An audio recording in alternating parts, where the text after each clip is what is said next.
When I opened the video, there was Bob on the screen, waving at us with a cheerful voice. Having fun with zero guests? My dad, George, and I watched it in silence. You guys enjoy your father-daughter time.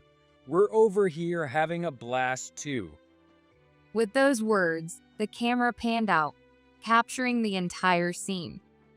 There, lined up in a row, were the coworkers who were supposed to attend today's wedding. I heard you're getting divorced. Bummer. Catherine, come on, you're a stay-at-home wife and still cheated. No wonder he's fed up with you. The coworkers were saying things that I had no recollection of. Their faces twisted into gleeful smirks, like they had just found a new toy to play with. Bob must have orchestrated this. Apparently, they've been told I was the one who cheated. Dad, I'm really sorry. I was so looking forward to seeing him. I thought we'd finally get the chance. As my dad murmured, I smiled while fiddling with my phone. Don't worry, we're going to see them now. They started the fight, after all. Get ready for what's coming. I'm Catherine Johnson, 29 years old. 6 months ago, I married my boss, Bob, who is 5 years older than me, and we officially became husband and wife. Next month, we're supposed to have our wedding, and things have been pretty chaotic. Next month, I'm nervous, but I'm also excited to finally meet Bob's parents. A lot of couples meet each other's parents before their wedding, right? But not us. Bob's parents live overseas. It felt wrong to ask them to come all the way here just for a meet and greet. But it was also difficult for us to travel overseas. So we decided we'd meet at the wedding instead and get it all done at once. By the way, my mom passed away when I was in high school, so it's just my dad and me. He lives in the same town as I do. When I told him about my marriage, he was so happy. What kind of guy is he? I can't wait to meet him. Dad was full of curiosity about Bob. Along with his happiness, he also seemed a little worried. After all, I'm his only daughter, and he'd want to know the man she's marrying. Since my dad lived in the same town, I thought we could at least have a meal together on one of Bob's days off. I suggested this to Bob, hoping it would ease my dad's mind, but he flatly refused. No way. What are you thinking? You won't meet my parents, but I have to meet yours. I'm sorry. My dad's just really eager to meet you, so I thought we could have a simple meal. Was that too complicated for you? I said it's favoritism. It's unfair. It doesn't make sense for me not to meet my parents, but to meet your dad. Use your brain. I'm sorry. When he bombards me with words like that, I can't help but apologize. This isn't the first time. I quit my job when we got married, but even back when we were boss and a team member, Bob and I often clashed like this. Apparently, I'm naive, and Bob always scolds me for it. His words can be harsh, and at first they scared me, but in my whole life, no one had ever scolded me like this. Maybe that's what felt new and refreshing to me. Everyone is spoiling you, but is that really okay? I believe in you, Catherine. I know you can do better. That report you worked on the other day was great. You nailed it. Oh, thank you. Back then, despite his strictness, there was some kindness, and since Bob was always helpful and supportive, I gradually fell for him. Eventually, Bob confessed his feelings to me, and we got married. Yes. Before we got married, he had his gentle moments, but recently, all I hear is scolding. Especially since I became a stay-at-home wife, just like he wanted. His attitude toward me has gotten even worse. I remember the early days of our marriage. As soon as Bob would come home, he'd sigh as he looked around the room. You've been home all day. So why isn't this place cleaned up? I'm sorry. I was busy with the wedding gift thank yous today. At that time, I was still trying to unpack from the move while keeping up with household chores. Even so, I was trying to get everything done on time, but Bob didn't seem to understand. You always have excuses. That stuff should take no time at all. But there are so many, and I'm trying to personalize them depending on who they're for. It's not something I can just rush through. I know I can be indecisive, but since I was in charge of all the thank yous, even for Bob's side, I wanted to make sure everything was appropriate. Also, since we both work at the same company, there were a lot of professional relationships to consider. For the sake of his future, I thought it was important to handle the thank yous and greetings carefully. I tried to explain this to Bob, doing my best not to upset him. But when I finished, he just sighed in exasperation. You just love giving long-winded explanations. In the end, you're just inefficient. All you need is a generic message. In the end, as always, all I could do was apologize profusely. Bob dumped all the annoying tasks on me, but when it came to the wedding, he was oddly particular and took charge. A wedding is just a formality. We'll invite our parents and work colleagues only. Friends can join us for a meal later. I wanted to invite my friends if possible, but I knew Bob didn't have many. He was a very proud man, so he would never admit he didn't have anyone to invite. Yeah, that sounds fine. And so, with Bob at the helm, the wedding plans progressed smoothly. The preparations were going well, and I was starting to see some light in our uncertain married life. After learning Bob's routines, things became a little easier. I still got scolded, but knowing what to expect made it more manageable.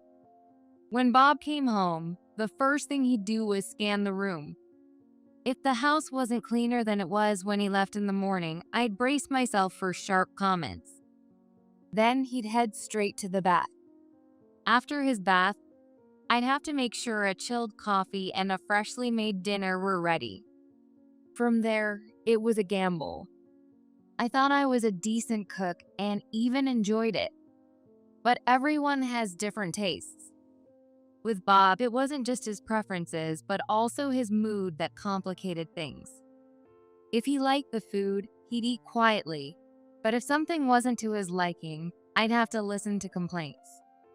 Sure, I said I like strong flavors, but as my wife, you should be thinking about your husband's health too, right? Just making everything salty isn't the answer. Like this soup, it's way too strong. Bob pointed at the soup. I had carefully made the broth, using fewer seasonings. But I knew if I tried to explain that, he'd just accuse me of making excuses again. I'm sorry. I'll be more careful. Apologizing was the quickest way to keep the peace. Bob often brought home colleagues or his team members, but those times were actually easier. He was too concerned about appearances to nag like usual. As long as I made sure to host properly, everyone would praise him, which kept him in a good mood. Catherine, you're such an amazing wife. Bob, you really hit the jackpot. Well, she's still got a lot to learn, but she's doing a great job. Thanks for everything, Catherine. You two are such a sweet couple. I bet Catherine treats you so well because you're always so nice to her, Bob. All I could do in those moments was smile awkwardly.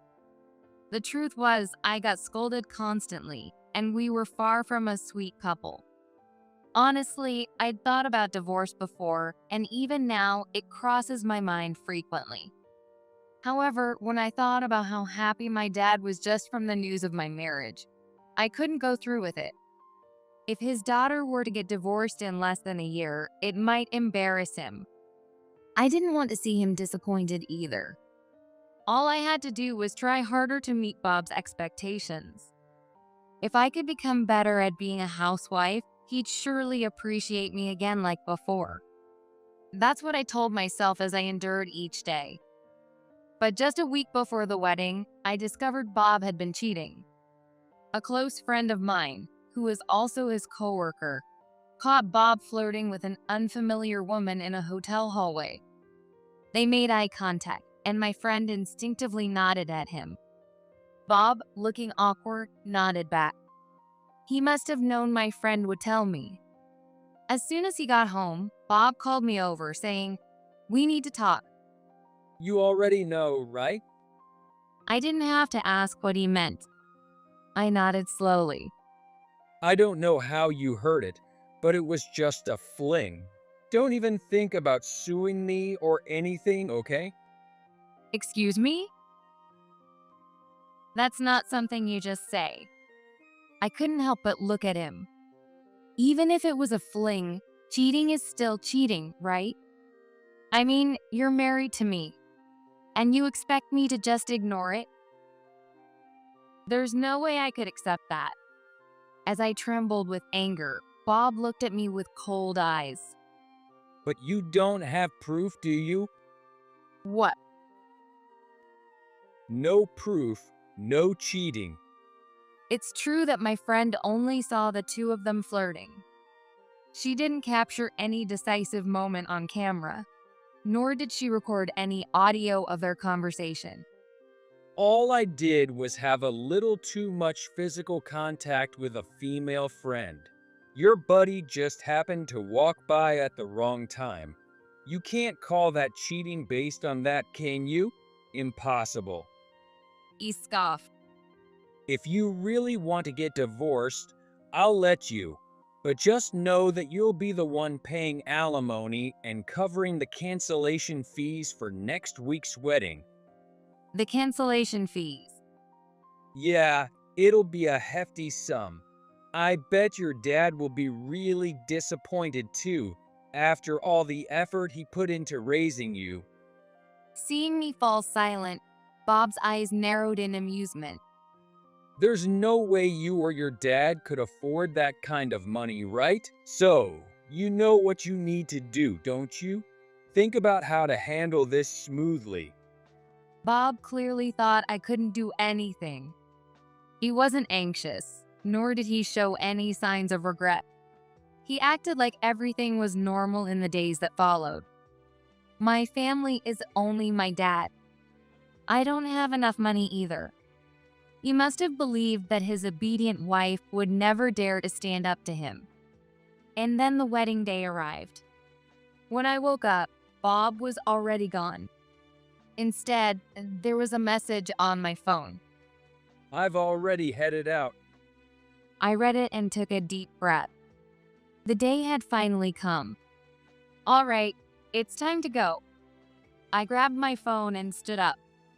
As planned, I met my dad at the wedding venue, and together we greeted the staff. Then something unexpected happened. Bob, who had left earlier, hadn't arrived yet. Even as the scheduled time passed, Bob still hadn't shown up. Not only that, but there were no guests in sight either. In the middle of all this, I received a video message on my phone. It's from Bob. With my dad watching over me, I opened the video. Bob appeared right away, grinning from ear to ear. He waved at the camera and said in a playful voice, Having fun with 0 guests? My dad and I watched in silence. You two enjoy your father-daughter time. We're all having a blast over here. With those words, the camera panned out, capturing the whole scene. There, lined up in a row, were the coworkers who were supposed to attend today's wedding. I heard you're getting divorced. Tough luck. Catherine, come on, even as a stay-at-home wife, you can't cheat and expect him to stick around. Some random jabs came from the group. They all seemed to be in high spirits, probably because of the alcohol. Canceling the wedding last minute is insane. Bob's revenge is terrifying. She deserved it. I mean, cheating while your husband is supporting you. That's just messed up. The coworkers were saying things that I had no recollection of. Their faces twisted into gleeful smirks, like they had just found a new toy to play with. Bob must have fed them this story. Apparently, over there, I was the one who cheated. And so, since I'm so heartbroken by your infidelity, I'll be getting some comfort from everyone here. We'll discuss the alimony and divorce through my lawyer. Until then, take care. The video abruptly ended. I got the gist of what had happened. Bob had manipulated the story, causing all my coworkers to bail on the wedding. Dad, I'm really sorry. I felt terrible for dragging him into this mess. If only I had been better at judging people. When I turned around, I saw my dad, his eyes wide with anger, trembling with rage. I was so excited to finally meet him. I started fiddling with my phone, then gave my dad a reassuring smile. It's okay. Let's go see him now. I knew exactly where Bob was. As the concerned staff watched us leave, my dad and I exited the venue. We headed straight for a garden restaurant nearby. As we approached, we could hear the loud, rowdy voices from outside. I pushed open the door forcefully, and all eyes immediately turned to us. The once loud chatter started to die down until the room fell completely silent. The first person to speak was Bob. Catherine, what are you doing here? His lips trembled as he stammered. I had never seen him this rattled before. Behind him were the same coworkers from the video. I smiled slightly and turned to face Bob. Don't you think it's unfair for you to be having all the fun without me? Besides, we still have plenty to discuss, don't we? That's not the point. How did you even know I was here? You don't have to be so scared. Did you forget, Bob? Back when we first started dating, we installed a GPS app on each other's phones. All I had to do was check that. Bob's eyes widened in realization as he quickly pulled his phone from his pocket, fumbling with it in a panic. It looked like he was frantically trying to delete the GPS app. It's too late for that now. You, doing something like this is practically criminal. It's so sneaky. Didn't you suggest, no, force me to install this app in the first place? You said it was necessary to keep track of where I was and what I was doing. How could you forget? Bob hated being controlled, but had no problem trying to control me. Back then, I thought that was Bob's way of showing love, so I didn't push back. But looking back now, it was clearly wrong. That's... Behind Bob, I could hear my coworkers whispering to each other. Oh my God, GPS? Isn't that a bit much? No wonder Catherine cheated on him. With that kind of control freak.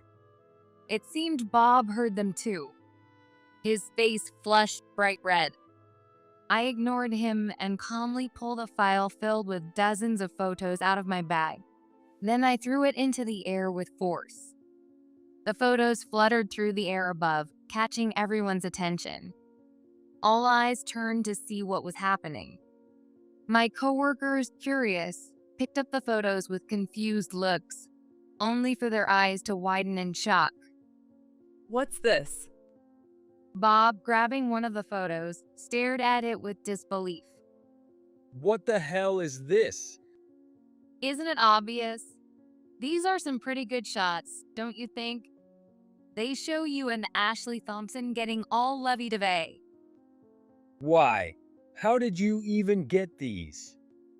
Well, you said it yourself, didn't you? Without proof, it's not considered cheating.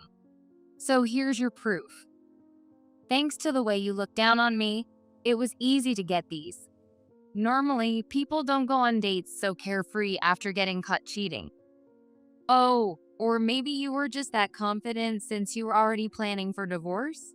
Either way, it was pretty reckless. Bob glared at me, his face still red. These photos had been taken after I found out about his cheating. I had hired a private investigator to capture them. The investigator had told me it was surprisingly easy. There wasn't much caution on his part. It seemed like he was totally confident nothing would happen. Even the investigator had been baffled. Bob never imagined I'd be considering divorce. So he figured I'd never go as far as to investigate him. You really underestimated me. Oh, and by the way, I'll be sending Ashley an alimony claim as well. I've already got her name and workplace. Neither of you can escape. The atmosphere started to shift. My coworkers began looking uneasy. Wait, so Bob's the one who cheated? Does that mean Catherine's the victim here? A few faces started to turn pale. They were beginning to realize that their actions had been wrong. Bob may have planted the idea, but they had ultimately chosen to cancel the wedding last minute as a joke. Even if they looked at me now, begging for forgiveness, I had no reason to grant it. On the contrary, many of them awkwardly averted their eyes from me. Slowly, they started to drift away, leaving Bob standing alone. I walked over to him and handed him the divorce papers and a pen. Bob stared at the papers for a moment, then shot me a hateful glare. With a click of his tongue, he snatched them from my hand. Stomping over to a nearby table, he furiously filled out the divorce papers. Everyone around us watched with a mix of discomfort and awkwardness, unsure of what to say. There. Happy now? He finished and threw the papers and pen at my feet. I picked them up and carefully checked for any missing signatures.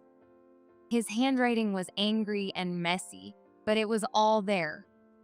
Yep, looks good. Damn it.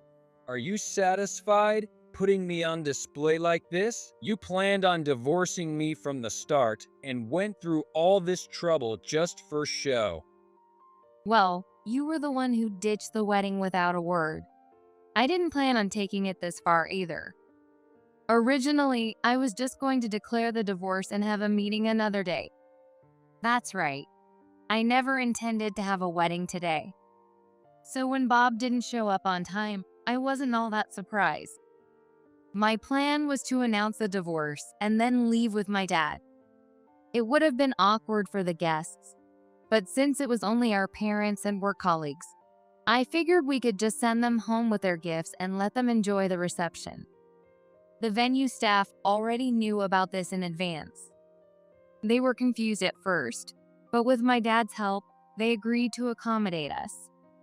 I didn't intend to spread those photos of you and your affair either. But when I heard you'd been telling everyone that I was the one who cheated, I couldn't just let that slide. Bob averted his eyes, clearly feeling guilty. At that moment, my dad, who had remained silent, cleared his throat and strode purposefully toward Bob. When he reached him, he took off the hat he'd been wearing low over his eyes and gave Bob a piercing glare. Well, Bob, this is the first time we've met in person, isn't it? I can't believe you hurt my daughter like this. You've done enough damage. I hope you're ready to face the consequences. Consequences? You're blowing this way out of proportion. I know you want me to pay alimony for cheating, but the marriage and the affair weren't even that long. It won't be much. I'll pay up. Bob was tall, but my dad was taller. Even though Bob tried to act tough, his eyes avoided my dad's, drifting downward. Catherine tells me you don't have much in savings. You might want to start looking for a new job to pay that alimony. What are you talking about? Sure, I don't have savings, but I don't need a new job. Catherine, your dad's crazy. Bob looked up at my dad with a sneer, but then his expression froze. Wait, George? Why are you here? It was no surprise that Bob was stunned. Who wouldn't be, realizing that the dad of the bride he just ditched was his company's CEO? Bob's face was drained of all color. But he wasn't the only one turning pale. What's going on? The real question is, how did I end up with so many idiots working for me? As my dad glared around the room, the coworkers flinched, their shoulders jerking and their bodies stiffened. They were like frogs frozen under the gaze of a snake. Wait, no, George. We were deceived by Bob. That's right. Bob told us he wanted revenge because Catherine cheated on him. He begged for our help, so we had no choice. At those words, the people around nodded so vigorously it looked like their heads might fall off. Everyone was desperate to save themselves. They began offering excuses at once. We were victims too. We didn't know the truth. It's all Bob's lies. Their desperate justifications echoed through the room. But as my dad stood there, silently glaring at them, their frantic explanations started to fade until the room felt completely silent. The one who looked the most terrified, of course, was Bob. Unlike his coworkers, he didn't even try to defend himself. He just stood there, paralyzed. Finally, the first words he managed to utter were a weak, barely audible apology. I'm sorry. Bob was proud and always confident. I never imagined hearing such a small voice from him. Oh, so you do know how to apologize after all. I thought you were too stubborn to ever admit you were wrong. When I smiled sweetly and spoke, I heard the sound of teeth grinding. It was Bob clenching his jaw. After looking down on me for so long, it must have been unbearable for him to hear me say something like that. But with my dad, the CO, standing right there, he didn't dare show any defiance. Well, shall we go, Dad? I beckoned to my dad, who nodded gently and followed me out. Yeah, As we made our way toward the exit, everyone just stared in stunned silence, unable to stop us. When we reached the door, my dad suddenly paused, turned around as if he had remembered something. oh right. I was going to send out an official notice tomorrow, but I might as well tell you all here, for those of you present. Someone gulped loudly. All 80 of you are fired. The moment my dad declared that, everyone gasped in shock. The reactions varied.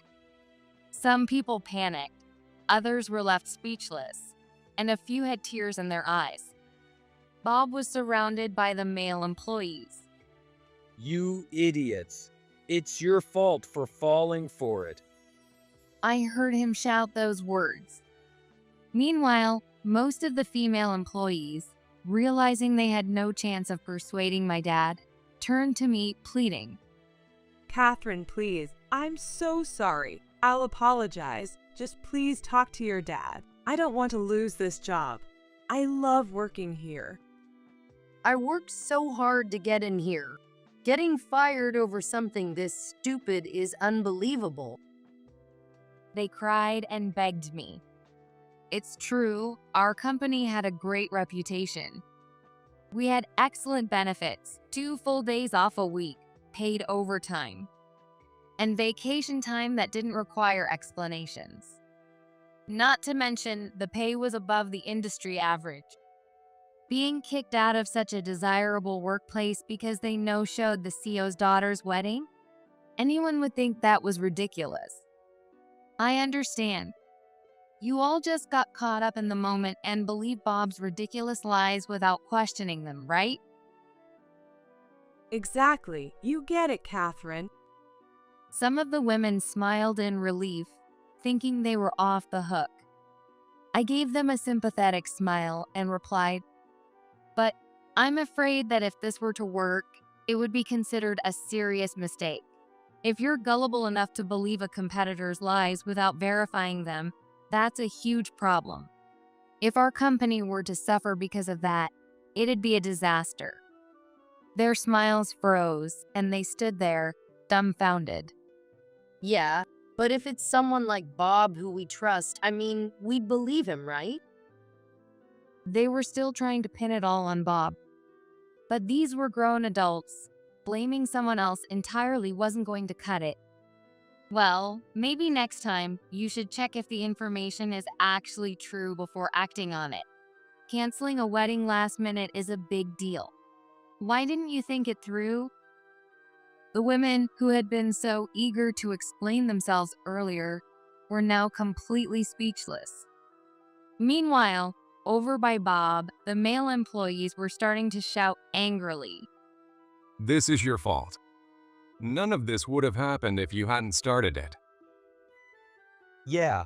How are you going to fix this? They looked like they were about to throw punches. Bob's eyes darted around in a panic. Wait, hold on. He shouted. I know I messed up by my lying, but I had no choice. Ashley said she wouldn't be satisfied otherwise. Ashley was Bob's mistress. His admission that he had dragged everyone into this mess just to please her only fueled the employees' rage further. It was like pouring gasoline on a fire. Bob, who was irritated, turned to his angry colleague and said, But I said I'll take responsibility, didn't I? Don't worry. I'll talk to Ashley. She'll figure something out for us. Puffing out his chest as usual, Bob added loudly, After all, Ashley is the daughter of the CEO of our rival company. I'm going to marry her. Once I tell her we've broken up, she'll be more than happy to hire all 80 of you. The room, still simmering with anger, suddenly filled with a mix of confusion and anticipation.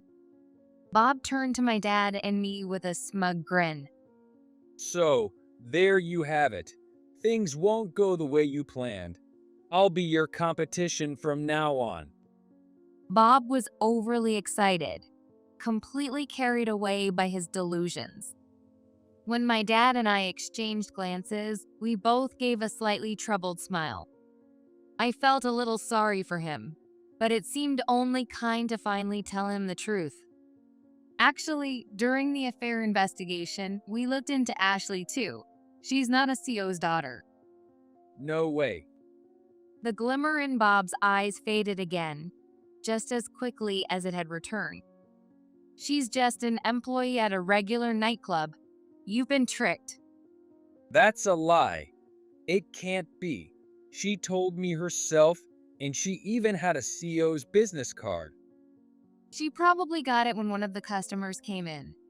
Besides, our rival company's CEO's last name is Wilson, not Thompson. Whoa. Bob probably knew that much, but he'd been so caught up in the idea of becoming the next CEO that he had completely forgotten. Too bad, huh? But don't worry, she seems pretty well connected in the nightlife industry. You might find a new job faster than you think. Good luck. I couldn't help but offer him a few encouraging words, feeling a little sorry for how naive and foolish he had been. But it seemed my words didn't reach him. Bob stumbled and sank to the ground, staring blankly into space. Taking advantage of the situation, my dad and I quickly left the venue. A few desperate employees tried to follow us, but they backed off when my dad gave them a sharp glare. Afterward, my dad seriously considered firing all 80 employees involved. However, in today's world, it wasn't as simple as that. In the end, though, most of them chose to quit on their own. Why? Because my dad sent out a detailed report with real names, making sure everyone in the company knew about the wedding no-shows. As a result, word spread quickly, and those involved became outcasts within the company. They were ignored not just by their coworkers, but also by clients, and their performance plummeted. Of course. No one wants to trust a job to someone who goes along with things without verifying the facts. As a result, their pay was cut and they were reassigned to less desirable roles. In a situation like this, there was no hope for improvement, even after a transfer. The employees who thought that way probably decided it would be better to resign. As for Bob, he hung on until the end. But eventually, he was caught trying to embezzle company funds and was fired. The once confident man I had married was now nothing more than a gaunt, haggard old man. Needless to say, I never met his parents, but they did agree to pay the alimony on his behalf. In return, Bob was disowned. It turns out he had never intended to invite his parents to the wedding in the first place and hadn't even told them about it. Despite my efforts to prepare the invitations, he hadn't bothered to invite any higher-ups from work either. He had only invited coworkers and his team members he could boss around. Naturally, I also filed a claim for alimony against his mistress, Ashley. At first, Ashley put up a lot of resistance, but it turned out she had a daytime job at another company. When I mentioned my dad, she became afraid of pressure being put on her employer and agreed to pay the alimony in a lump sum. Since she can't get any more money from Bob, it seems she has no intention of meeting him again in the future. What started as what I thought was a dream romance turned into an absolute nightmare. As for my dad, he's now determined to find me a trustworthy partner for my next marriage. But honestly, I'm not interested. Maybe I'll change my mind in the future, but for now, I find more joy in my work. Eventually, I hope to be in a position to take over my dad's company. That's why I've worked so hard, keeping my background a secret for as long as I could. Now that the truth is out, I've embraced it and am continuing to work. On a side note, if I can't grow into the role of successor, my dad plans to hand the company over to someone he trusts. I'd rather see the company thrive under a capable leader than watch it crumble because of my own pride. That said, I do want to be the one to carry on my dad's legacy. For now, I'll keep learning and working to earn his trust. My name is Emma. I work for the same company as my husband, Tom. Right now, we're on a company trip. A quick glance at my watch shows it's 9 a.m. Our second day meeting time is at 10. But when I reach the meeting spot, there's no one around, and the bus we arrived on is already gone. My phone vibrates with a message. Leave your ambitious husband, Tom, to me. I'll make sure you're free by getting you fired. It was from our female CEO, Nancy. She had thoughtfully attached a photo of her and Tom from last evening. Immediately after, another message pops up from a colleague in my department. You seriously didn't notice? They're all laughing at you on the bus right now. I picture the scene on the bus, and my vision turns red with anger. Without a second thought, I send the messages and photos to a certain someone. Then my phone rang immediately. Hello. The caller was my grandfather, Henry. Stay where you are. I'm coming to get you. I could hear an engine running on the other end of the line. A year ago, after our former CEO, Frank, fell ill, his daughter, Nancy, was brought in from another company as an executive. A few months later, Nancy became the CEO. Then, Tom was abruptly promoted from manager to acting director.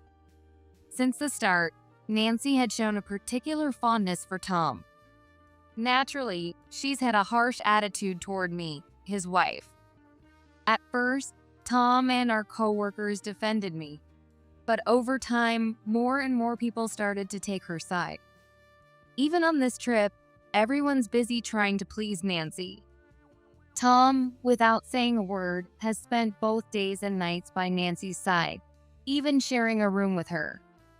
It's only been a year since we got married, and I never expected this. As I gazed out absent-mindedly, I saw my grandfather's black luxury car approaching from a distance. So, you want me to fire that woman, that foolish man, and all 52 of the others? He said this with a laugh. About a week later, after taking time off since the company trip, I finally returned to the office. My grandfather, Henry, accompanied me, surveying the company building as we arrived. At the entrance, Nancy and Tom were waiting. "Good morning." I greeted them as usual and tried to walk past, but Tom suddenly grabbed my arm hard. Ouch! What the hell is going on? Our whole department is under investigation for compliance violations. You sold us out, didn't you? Tom's angry voice echoed through the entrance. Next to him, Nancy glared at me with a furious red face. Workplace harassment in front of everyone? Or maybe this counts as abuse from Tom? Either way, I can handle it, especially in such a public place. Rumors spread fast these days, you know? Realizing he was in serious trouble, Tom let go of my arm with an exaggerated, annoyed click of his tongue. Then Nancy lunged at me. "Hey!" You bitch! Did you sleep with someone to get this done? Right? Just because some man left you, you're using your connections to get revenge? She raised her arm, about to hit me. I quickly put up my arm to guard my face, expecting a blow, but nothing happened. What? Peeking through my arms, I saw my grandfather with a furrowed brow, holding Nancy's raised arm. Hey, old man. Let go of Nancy's arm. Show some respect. Tom, in turn, tried to grab my grandfather. Nancy, clearly flustered, quickly spoke to Tom. Stop it. If you cause any more trouble here. But, Nancy, you. Enough. With that, she lowered her raised arm and apologized to my grandfather. What? What do you mean, any more trouble? So you do realize you've been causing problems. I couldn't help but smirk at Nancy's words. So, it seems you two are pretty close. What? Are you two involved like that? Well, what do you, and who are you anyway? As Tom stammered, my grandfather spoke up in a clear, commanding voice. You're Tom, Emma's husband, right? As her grandfather, I can't let that slide. He looked at Tom with a cold smile. What? Grandfather? This might be our first proper meeting.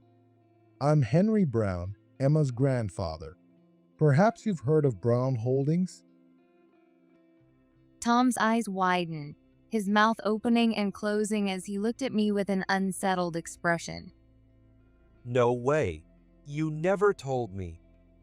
Well, I didn't mention it. For real?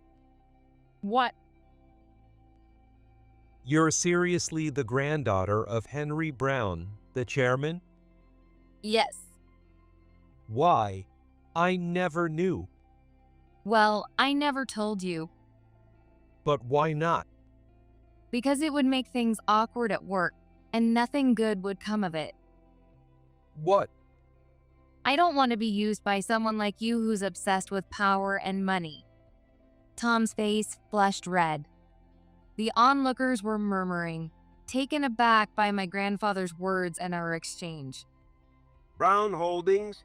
Isn't that our parent company?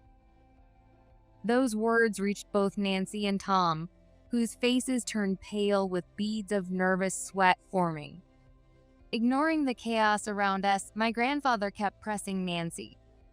Clearly at a disadvantage, she nervously pleaded with him. I won't do anything more, so could you please let go of my arm? However, my grandfather continued to press Nancy. We've seen enough of your empty promises. Forgive me if I'm not inclined to just accept your word. He kept a firm grip on her lowered arm. He must have seen much of Nancy's behavior over time in his position as chairman of our parent company. It made my heart ache to think that my grandfather might have known about me. No, really. I won't harm her or even raise a hand against her again. So please let go of my arm. Do you honestly believe, looking back at your actions, that your words could make anyone trust you? No. So you're aware of your own behavior.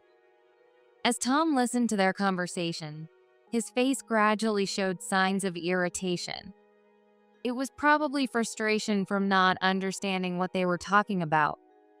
Seeing this, my grandfather cast another cold look at him. Nancy took over the company from her father and completely ran it as her personal property. What do you mean? What do I mean? You're one of her personal acquisitions, aren't you? What? She used her authority as the CEO to try to claim the man she wanted, and you fell right into her trap. I never expected my granddaughter's husband to be foolish enough to get caught up in such a scheme. Am I wrong? Tom's face flushed red again. Even I felt a wave of embarrassment. After all, I was the one who chose to marry this man. Maybe my decision to keep my grandfather's identity a secret was because, deep down, I didn't fully trust him. And yet, I hadn't realized it until now. I regretted letting myself get swept up in the romance. Noticing me, my grandfather began to speak. Let me be clear, Emma is not to blame. What? All of this is because of your betrayal. Emma did nothing wrong. So you're just defending your granddaughter? Usually, when something happens between a married couple, it's never just one person's fault.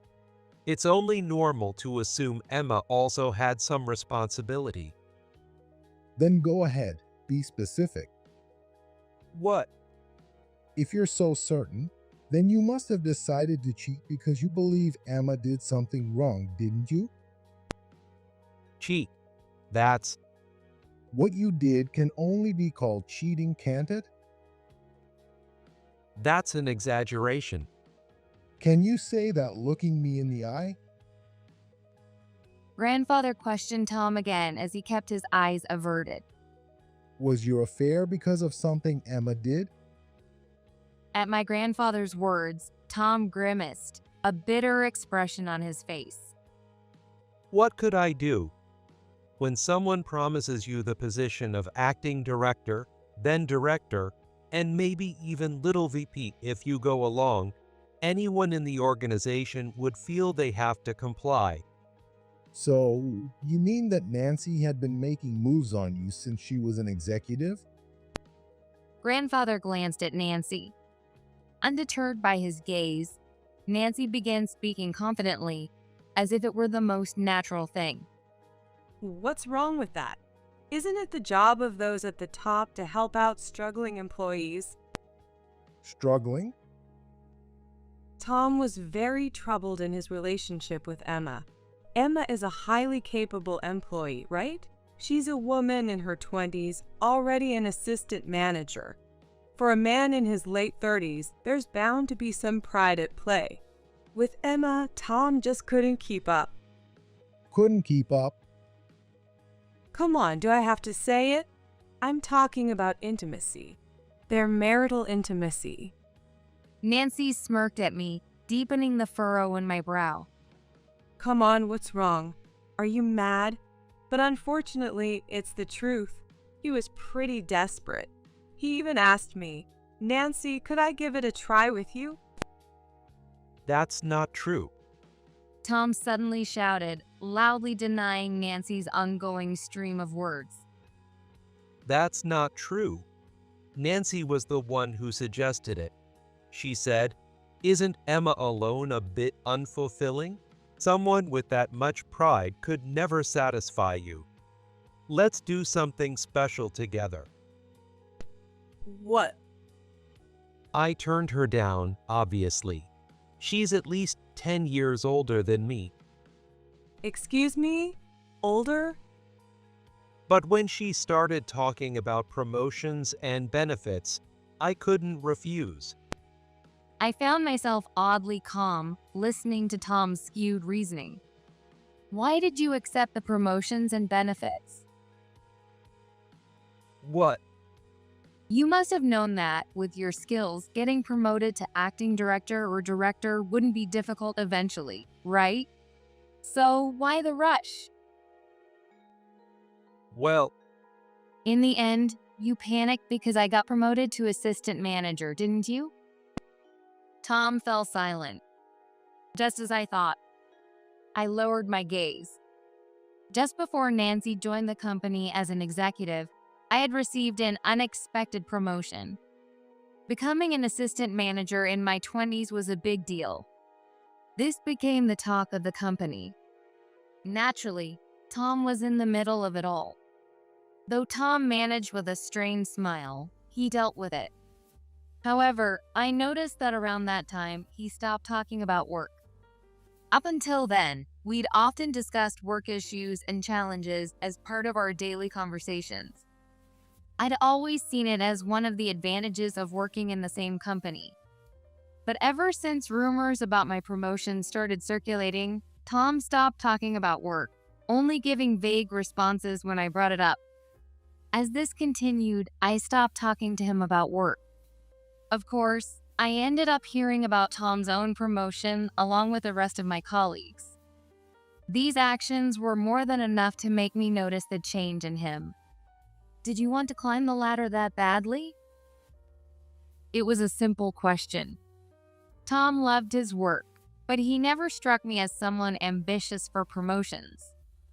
He simply tackled the work he loved with enthusiasm, despite the challenges, and to be honest, he practically shone while doing it. But Tom's answer was blunt. of course I did. He declared. You're nearly 10 years younger than me, in your late 20s, and already an assistant manager, a woman, no less. Back then, I was just a manager. I couldn't stand losing to you, and then, just in time, Nancy joined as an executive. She took an immediate liking to me and even admitted she couldn't stand you. She assured me that if I stayed close to her, my rise up the ranks would be guaranteed. So I agreed. I could only sigh. So, in the end, you just didn't like me. It wasn't about me being at fault. You just couldn't stand me. Exactly. Everyone knew you were my wife, and I couldn't bear the thought of being beaten by you. Even if I was above you for now, I knew the day would come when you'd surpass me, and I'd be the one they'd laugh at. So, you decided to act preemptively. That's it, right? Right. Tom gave a small nod, and beside him, Nancy grinned. He let himself be used by someone like her. I realized, somewhat bitterly, that it hadn't been a mistake to keep my family background a secret. If I'd told him, he would have exploited me without hesitation.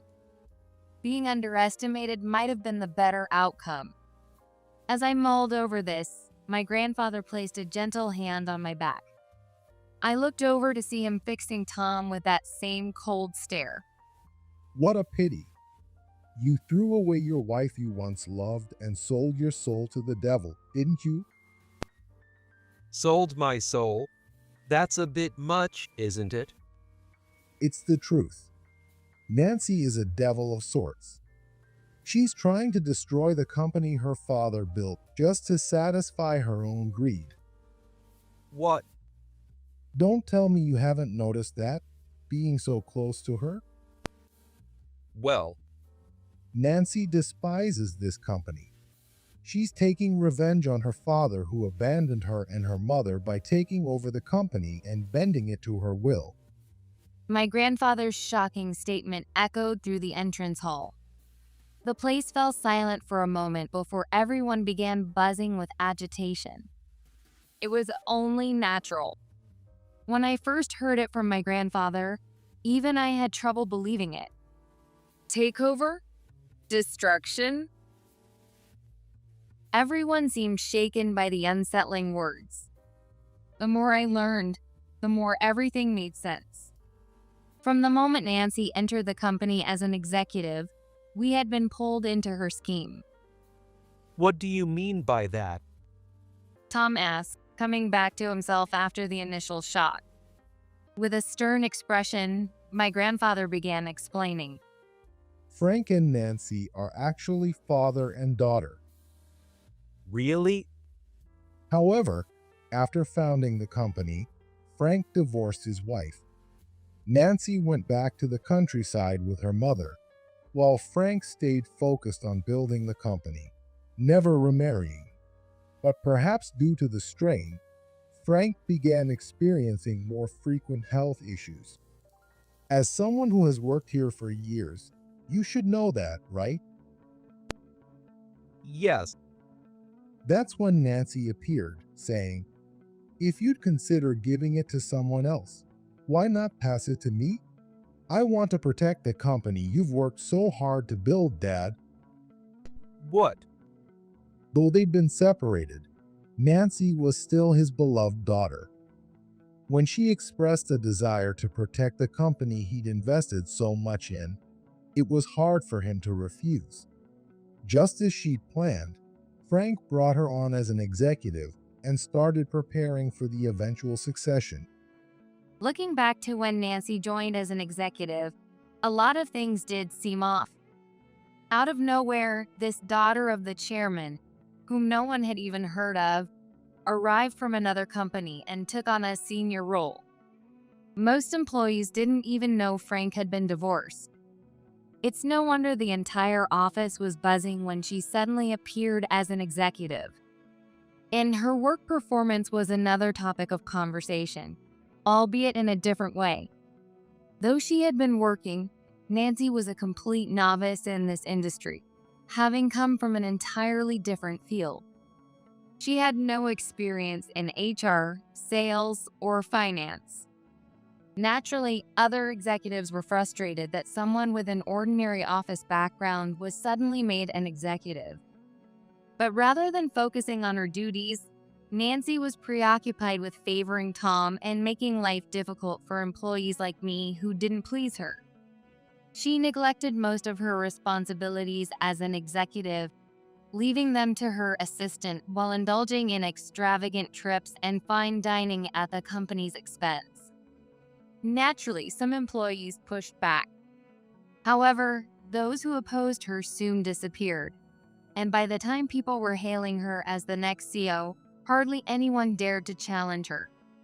At first, Frank was genuinely delighted that his daughter, Nancy, wanted to help him. Considering his own health, he prepared a position for her as an executive with the intention of promoting her to CEO within a year.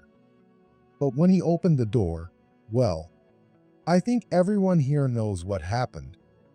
Apparently, some executives and department heads kept resisting until the end. However, Frank's health deteriorated too rapidly.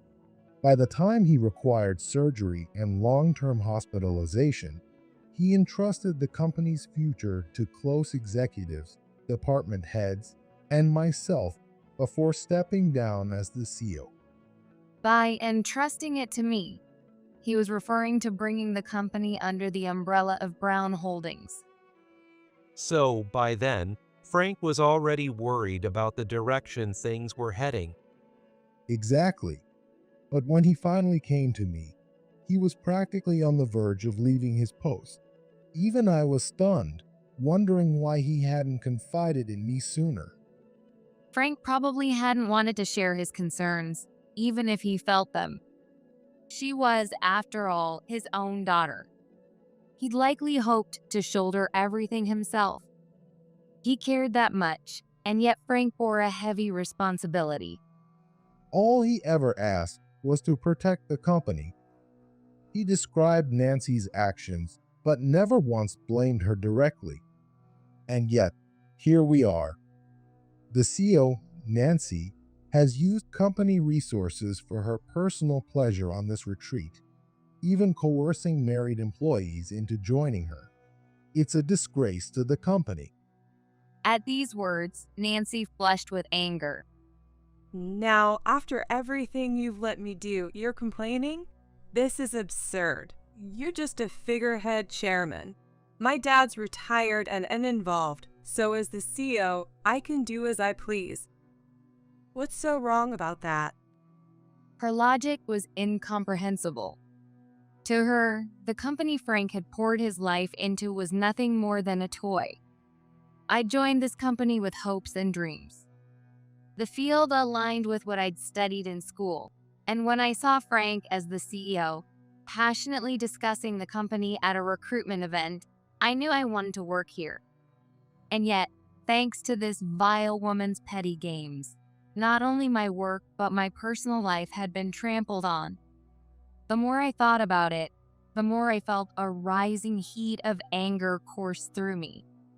Nancy, do you believe that being CEO gives you the right to do anything you want in the company? Oh, are you trying to lecture me as just a regular employee? Please answer. Do you believe that you can do whatever you want as a CEO? Of course, I'm the CEO, the head of this company, aren't I? As the person at the very top, I don't have to answer to anyone about what I do here. That's why I'm angry. Why should I, the CEO, be forced out? Who has the authority to make such a demand? The CEO is the one who makes decisions for the company, right? My dad could appoint me as an executive and then CEO without objection precisely because he was the CEO. So why should anyone have the right to tell me to leave? Nancy rattled off her argument. You have no real authority.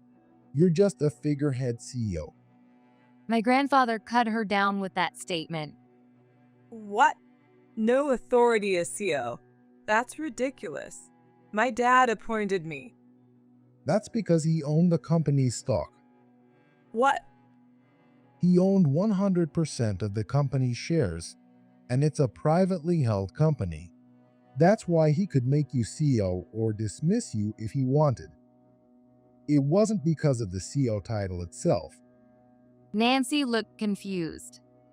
What do you mean? Doesn't the CEO have the freedom to make decisions and issue orders? I was able to have a say in Tom's personnel decisions and even fire other employees. That's because you used your position as an executive to pressure HR and administration. The roles of CEO, executive, or senior executive are entirely different from handling employee personnel. What? It seemed like she was hearing this for the first time. Nancy glanced at Tom, looking genuinely lost. But Tom kept his head down, avoiding her gaze. He understood the meaning behind my grandfather's words. Are you telling me you don't understand the structure of a corporation? Well, And you're the CEO? I'd bet more than half of the people in this entrance hall know how it works. And for the record, those shares are now in my possession. what? That's right. Brown Holdings is the parent company here. When the company joined our umbrella, all shares were transferred to us. That was the condition I set with Frank to protect the company. In other words, when Nancy took the CEO position, the company's shares were transferred to Brown Holdings. Frank must have withheld this information from her as a safeguard. His final act was to secure the company and its employees. Am I really being fired as CEO? It's already decided. As the shareholder, my decision is final and can't be overturned. Fine, whatever. I'll take my severance and leave. Good riddance. As Nancy tried to brush it off, my grandfather made it clear. There will be no severance. What? No severance? I'm the CEO. How can there be no severance for a CEO? The severance package for a CEO is decided by the shareholder. You've only been here a year and only a few months as the CEO. You've contributed nothing but compliance violations, and your misuse of company expenses and frivolous trips hurt the business. Frankly, you weren't worth the salary. That's outrageous. That's harassment. Harassment? Feel free to file a complaint, but aren't you the one who might get sued for harassment? Why? the countless ways you harassed Emma, culminating in that orchestrated bullying on company trip. Bullying? That's such an exaggeration. It is not an exaggeration. At my grandfather's sharpest and loudest words of the day, Nancy involuntarily flinched. No way. Think about what you've done as if it were happening in a school. It's blatant bullying. And those who enabled it without intervening are just as guilty. The company will take action, and if Emma decides to sue, it would be well deserved. Keep that in mind. Right then, Tom began apologizing. I'm so sorry. I was completely wrong. I was thoroughly deceived by this woman and regret it deeply. His apology was directed at both my grandfather and me.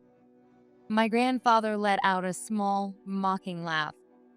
Your fate will soon be decided by the company committee.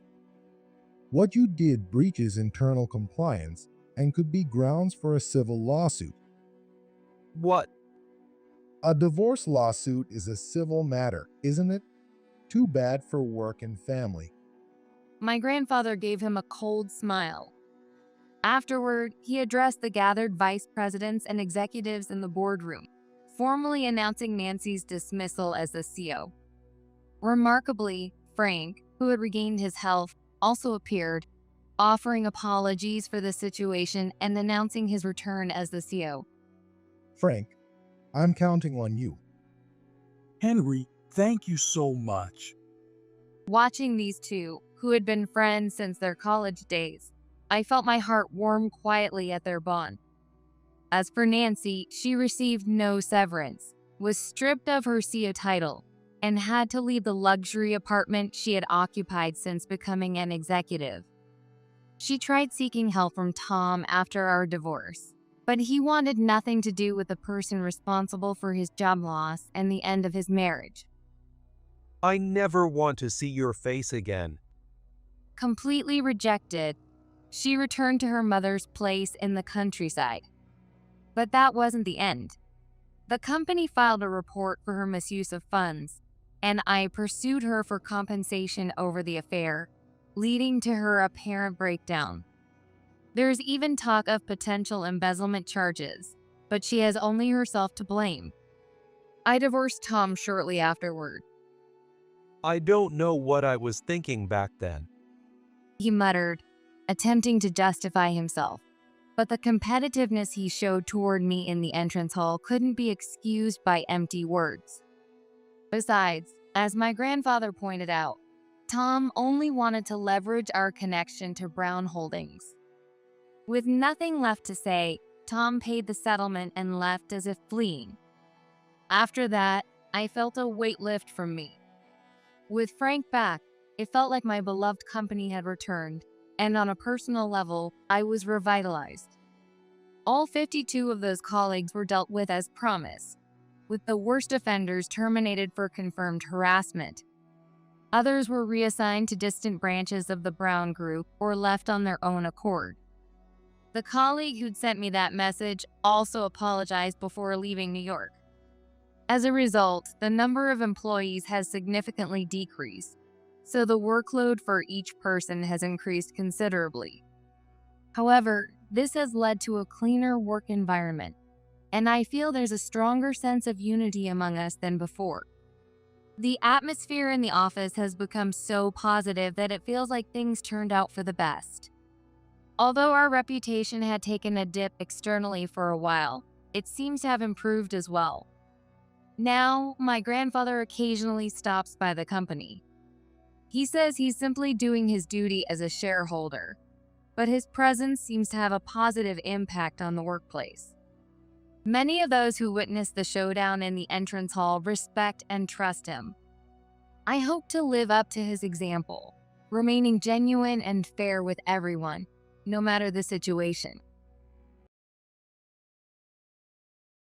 My name is Mia Anderson, a 25-year-old stay-at-home mom. I've been married for 2 years. Until now, I've been living with my husband Daniel, who is 3 years older than me, and we recently had a baby boy. To recover after giving birth, I've been staying at my family's home. It's been a month since I came back, and during this time, my grandfather, who had a chronic illness, passed away.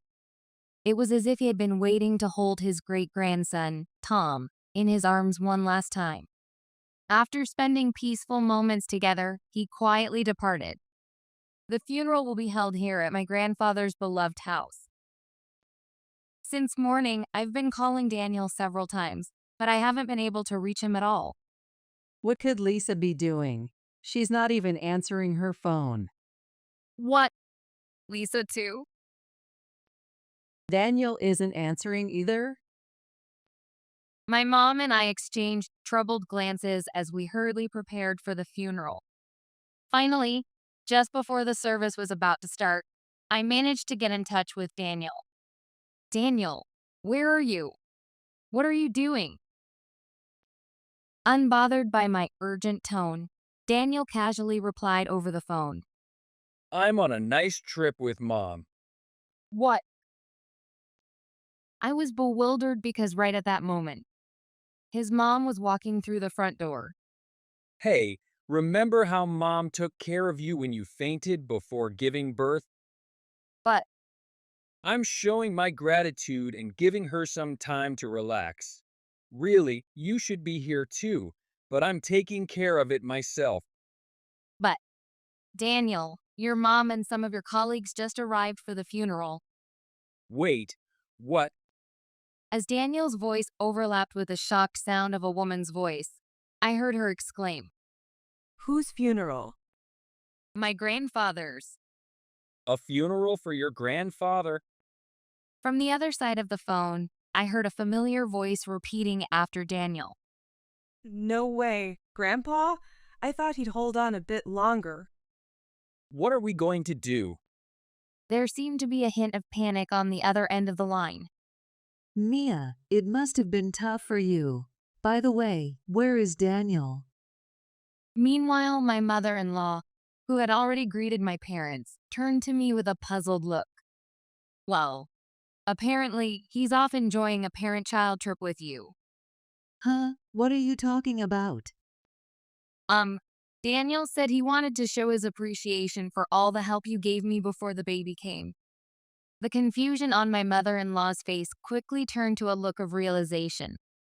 Let me have the phone for a second, will you? I handed my phone over to her, noting the serious expression on her face. Behind her, Daniel's boss and a few other coworkers exchanged glances. Hello, Daniel. What exactly is going on? The quiet anger in her voice began to ripple through those around us. Well, Daniel's flustered voice was barely audible. What happened? Is something wrong? Well, I explained the situation to my mom, who was holding baby Tom, and also filled her in about my sister, who hadn't been reachable. I'm not sure where they are, but it sounds like we'll be able to reach them soon. What do you mean by that? My dad, who had joined us, looked at the phone in my mother-in-law's hand with a questioning expression. It seems like Lisa and Daniel are together somewhere. My parents' faces changed as this realization hit them, and the family members nearby began to murmur. Daniel's coworkers, looking uneasy, showed conflicted expressions as they watched the scene unfold. I lifted Tom from my mom's arms, amidst a tense and uneasy atmosphere. While I tried to calm Tom, my mind drifted back to everything that had happened up to now. It was just a little over a month ago. Even though I was in my 9th month of pregnancy, my morning sickness had been severe, making it difficult to go about my day. When I told Daniel about how nauseous I felt and how I kept vomiting, he didn't really get it. Isn't it just morning sickness? That was always his response, no matter what I said. Maybe it's all in your head. You're just being lazy, aren't you? He would brush it off with cold remarks like that. I talked to the women at work, and they said it usually clears up after the first trimester. As if that would solve anything. Yeah, sure, for a lot of people, it does get better in that period. But there are still people like me who struggle with it even in the later stages. I tried to argue, but he wouldn't listen. You're just babying yourself. I come home exhausted from work, and you keep groaning and retching right in front of me while I'm trying to eat. You're ruining my meals. I'm the one who feels like throwing up. Those were the cruel words he started throwing at me. Before getting pregnant, I had been so happy with him, which made his words even more shocking. I thought he'd be thrilled when we found out we were expecting. I imagined him lovingly patting my growing belly alongside me, because I believed that the pain and sadness I felt were beyond words. Then finally, that morning came. From the moment I woke up, I felt dizzy. But I didn't want to hear any more harsh words from Daniel, so I forced myself to get up. However, after taking just a few steps, my vision started spinning, and I couldn't stop vomiting. Moments later, I passed out from dehydration. When Daniel found me lying in the hallway, clutching my stomach to protect the baby, the first thing he said was, "Ugh." Then he let out a deep sigh. Don't sleep in the middle of the floor. He said that as he stepped over me several times to get ready for work and left for the office. I watched his back as he walked out the front door, my vision blurry. Well, he didn't notice my weak voice, and the door shut mercilessly. I heard the sound of the lock turning. Call an ambulance. Tears filled my eyes as I thought this, but Daniel had locked the door behind him. Even if emergency responders came, they wouldn't be able to get in. I have to do something for the baby. With that thought, I managed to pull my phone from my pocket to call my mom for help. I had her saved as Mom in my contacts. Yes? Maybe it was the relief of hearing her voice that caused it. But I lost consciousness right after that. The next thing I knew, I was lying in a hospital bed. To my surprise, though, it was my mother-in-law, not my mom, sitting beside my bed. "Why are you here?" I asked without thinking, and she looked at me with a puzzled expression. You're the one who called me. "What? But how?" When I checked the phone lying next to my pillow, I saw that I had indeed called her instead. I realized that I had accidentally called my mother-in-law instead of my mom, as they were both saved under similar names. "I'm so sorry. I meant to call my mom." I tried to sit up to apologize, but she firmly pressed my shoulders back down onto the bed. Looking down at me with an annoyed expression, she muttered irritably, If you've got enough energy to move, you must be fine. With just those words, my mother-in-law left the hospital room. I've upset her again. That thought crossed my mind, and I felt a wave of discouragement. Thinking back, my relationship with her had been rocky even before the marriage. Daniel originally worked at a client company of my dad's. When they visited our company, his mother accompanied his company's CO as the CO's secretary. She'd been the secretary when my grandfather was CO, earning his trust, and was close to my father as well, even from a young age. 20 years ago, she divorced and has since raised Daniel on her own, a truly admirable woman. I had just joined my father's company and only exchanged a few words with her when I served them tea. I'd love it if someone like her could marry my son. That's what she apparently said afterward, according to my dad. I wasn't sure what she liked about me, but I went along with my dad's suggestion and agreed to matchmaking with Daniel, and that's how our relationship began. But it was during our engagement when I was invited over and found myself cooking with his mom. She was staring at my hands as she suddenly asked, Have you never cooked before? The unexpected question made me freeze. Well, no. I've always lived at home, and my mom usually does the cooking, I replied honestly. But if you're about to get married and become a mom yourself, why don't you know how to do anything? I couldn't say anything as she criticized me. Today, just handle the dishes, will you? she said in an exasperated voice, and I felt so down because of her words and attitude. That experience spurred me to start taking cooking lessons. After that, she stopped commenting on my cooking.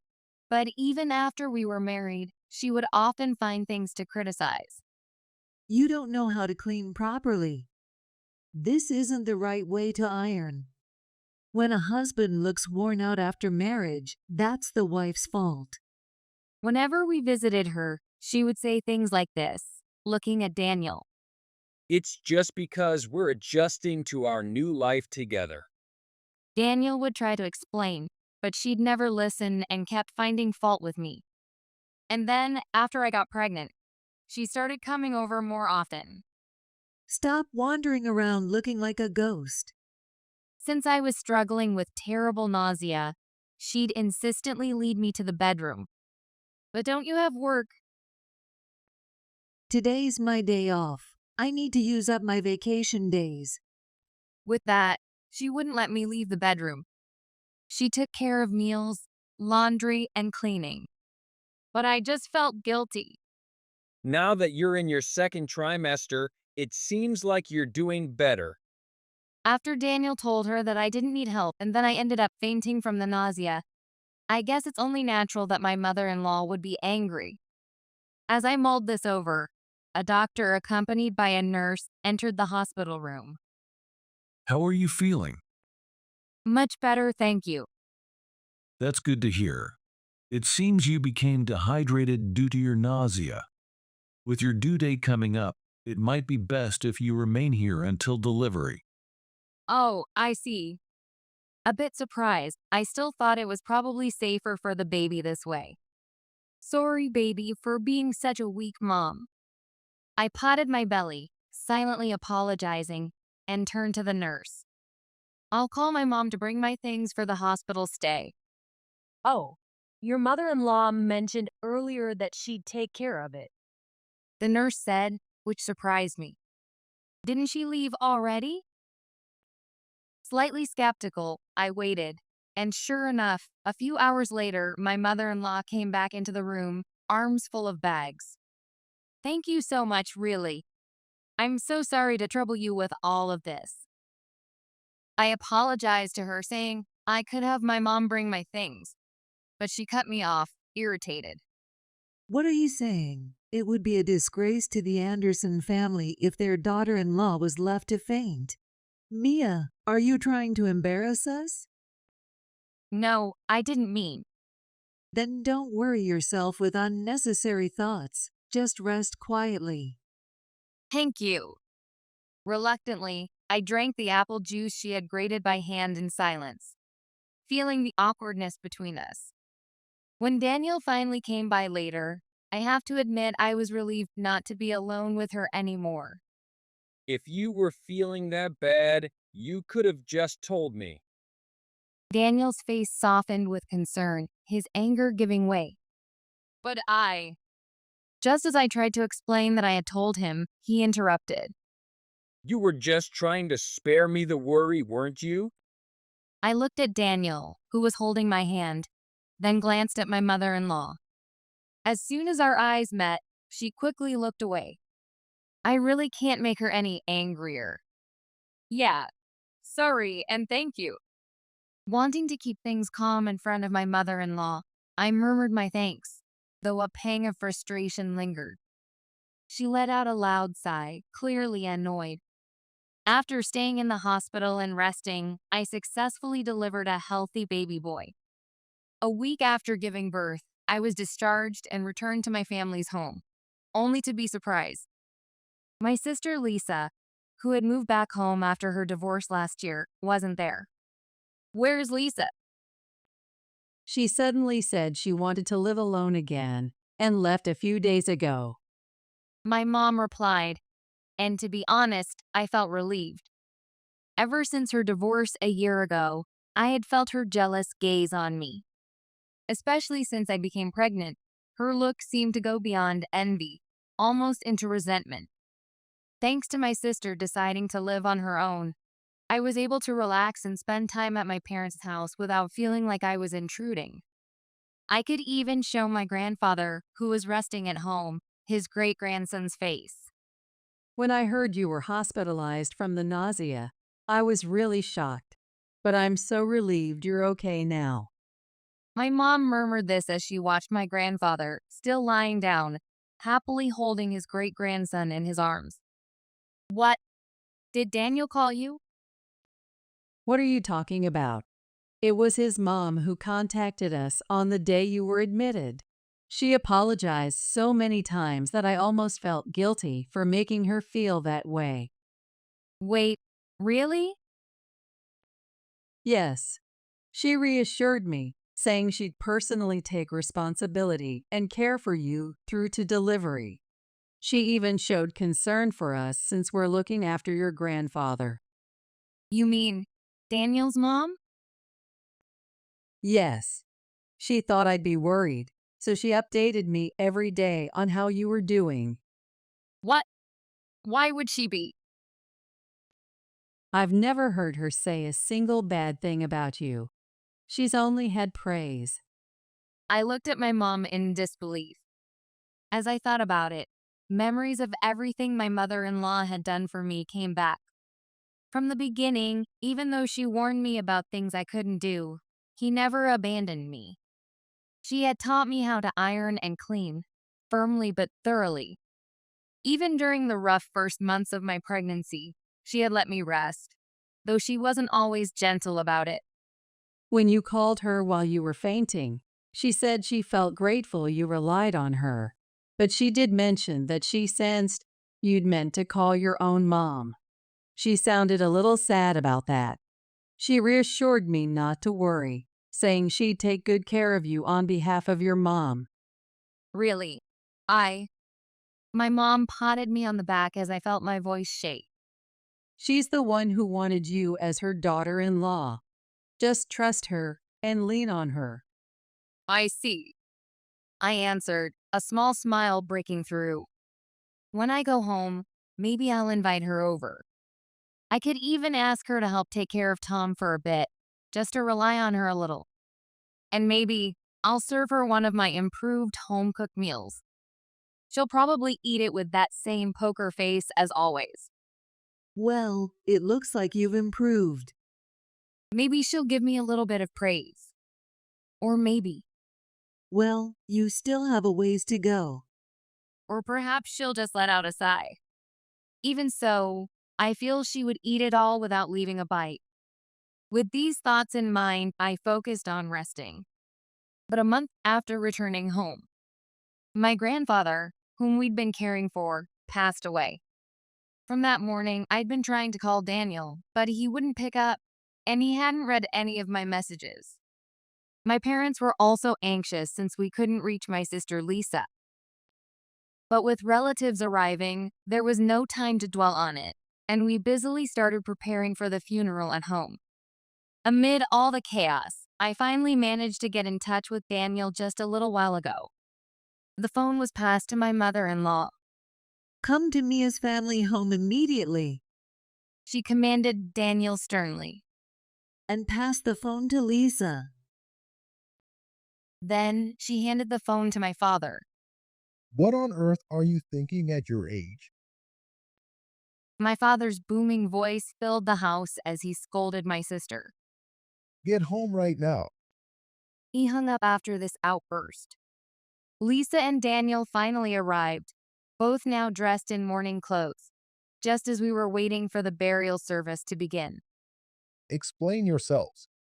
My father, arms crossed, demanded an answer, and the two of them awkwardly sat down. It was my strong-willed sister who spoke first, not Daniel.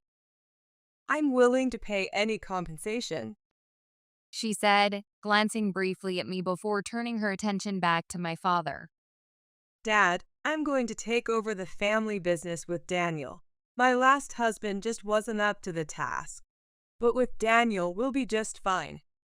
Emboldened by my sister's confidence, Daniel spoke up with the same arrogance. Mia hasn't been taking care of the house at all since she got pregnant. She used morning sickness as an excuse to lie around and slack off on her responsibilities. That's why I'm leaving her and marrying Lisa. As I held Tom in my arms, he started to cry, maybe sensing my anger or just picking up on the tense atmosphere. Even with our baby crying, Daniel continued without sparing him a glance. Ever since we got married, my coworkers keep saying I look older. My mom told me that when a husband starts to look worn down, it's his wife's fault, right? He turned to his mother for support. Yes, I did say that, my mother-in-law replied. Daniel must have thought that meant she was on his side. That's the kind of wife Mia was. He twisted his mouth in a sneer and spat out his words. As I rocked Tom, I clenched my teeth, trying to think of a way to respond. But before I could, my mother-in-law spoke up first. Yes, it's the wife's responsibility if her husband looks worn out, but Her voice lowered. when a wife is miserable in a marriage, that's on the husband. What? You went off to work every day, leaving your sick wife at home, and then had the nerve to say, "You should have told me if you felt that bad." Do you really need her to tell you? You saw her every day and couldn't tell she was unwell? What a sorry excuse for a husband. Well, Daniel's face turned pale as he realized his mother wasn't siding with him. Mom. On the other hand, I felt a quiet relief settle over me. Her words meant more to me than anything my own parents could have said. And you took parental leave only to run off on an affair? Do you have any explanation? I hear you haven't even come to see your own child since Mia's discharge. Go ahead, explain yourself in front of the CEO and your direct supervisor. With my mother-in-law's severe words, Daniel glanced at the company president and his department head, then looked down in silence. Well, it figures. He has no right to show his face around here. But then Daniel said something completely absurd. I'm quitting my job. I'm going to work at Lisa's company. What? Excuse me? As I, along with the CEO, his manager, and even her relatives, watched in stunned silence, Daniel lifted his head. For some reason, his face was brimming with hope and confidence. I hate to leave my current company hanging, but I need to understand the atmosphere at my new company to really step into a leadership role. I want to hear the voices of my team members firsthand. He raised a fist as he declared this with enthusiasm, but my mother-in-law stood up. After all your company has done for you, you have the nerve. Before she could finish, my father cut in. I'm afraid that even if you wanted to work here, we wouldn't be able to hire you. He chuckled coldly. What? Wait, what? Daniel looked shocked, as if he hadn't seen that response coming, and I couldn't help but stifle a laugh. Daniel, where exactly did all this confidence come from? As I continued to laugh softly, Daniel's face flushed red. Stop laughing. But my father, arms crossed, raised his eyebrows in frustration, his face showing clear disdain for Daniel's idea. After hearing that you lied to take time off and now want to quit without a valid reason, there's no way I'd hire someone like that. At this, my sister tried to interject. Hold on, Dad. He's going to be my husband. Turning to look at her, my father replied coldly. What are you talking about? There's no way you'll become CEO either. Anyone who would betray family by stealing her sister's husband isn't someone I trust to lead the people who are practically family here. That can't be. While it was only natural to me, this was clearly a harsh shock to my sister and Daniel. Both of them turned pale, slumping to the floor. At that moment, it was obvious that everything they'd built up was crumbling around them. Especially for Daniel, who now had no place at home or at work. It was a dark road ahead. I was deceived. Suddenly, Daniel sprang to his feet, shouting. What? Daniel, what are you talking about? It seemed he didn't hear me or my mother-in-law. He raised his voice, directing his words solely at my father and the CO. She led me on, saying, "If you marry me, you'll become CEO. I was tricked. I'm a victim too." Sitting on the floor, my sister looked up at Daniel. What did you just say? Mia, tell Dad, I can't go back to the company now. You're in trouble too, right? And think about Tom. What kind of future does he have if his dad is unemployed? What are you saying? My sister yelled as she stood up, grabbing Daniel by the collar. You said you wished you'd married me instead of Mia. That's because, Lisa, you tricked me. What? Say that again. Fine, it's true. I handed Tom over to my mom, who was sitting beside me. Sis, ever since I got married, you seemed jealous of me. You couldn't stand seeing your less successful little sister in a happy marriage, could you? I said this as I slowly stood up. And when you found out I was pregnant, it made you even angrier, didn't it? My sister's face twisted with resentment as she glared at me. I looked her straight in the eyes, not backing down. That's right. She had always been like this, even as kids. She had to be the center of attention. She couldn't stand it when she wasn't the one chosen. That was just the kind of person she was. That's why you tried to take Daniel from me, right? You figured with my pregnancy, he'd be an easy target? Humph, look who's talking. It was easy. Daniel told me he doesn't feel even a shred of attraction to you anymore. You spent every day vomiting right in front of him. No wonder he's repulsed. That's because I'm pregnant. Some women are just that way. I clenched my fists tightly. I don't regret any of it. Even if people say I look pitiful, sick, or unattractive, I was able to give birth to Tom. If that's enough to make him hate me, then so be it. Well said, Mia. The first person to agree with me was my mother-in-law. She stood by my side, not by her son's. I had severe nausea too. Daniel, I threw up so many times during my pregnancy with you. Had to leave work early or take sick days, and I was told I was lazy or faking it by plenty of people. But the CO was always understanding.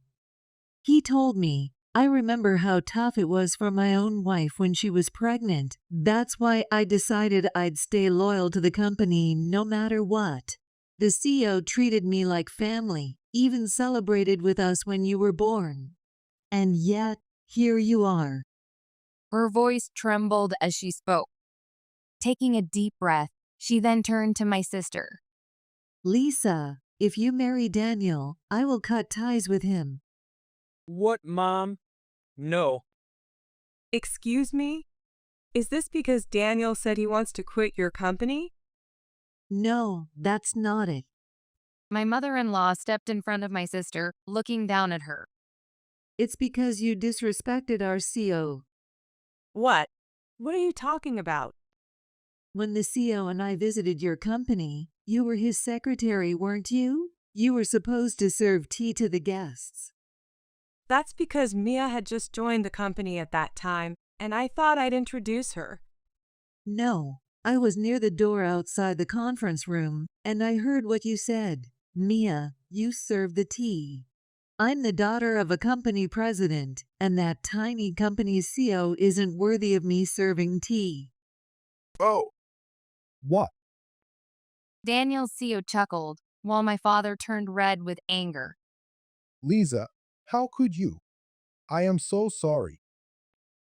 My father deeply apologized to the CEO, but the CEO just laughed heartily. No, Mr. Anderson, you don't need to apologize. She'll learn her lesson in time, and it will be a painful one. My mother-in-law looked proudly at the CO, then back at my sister.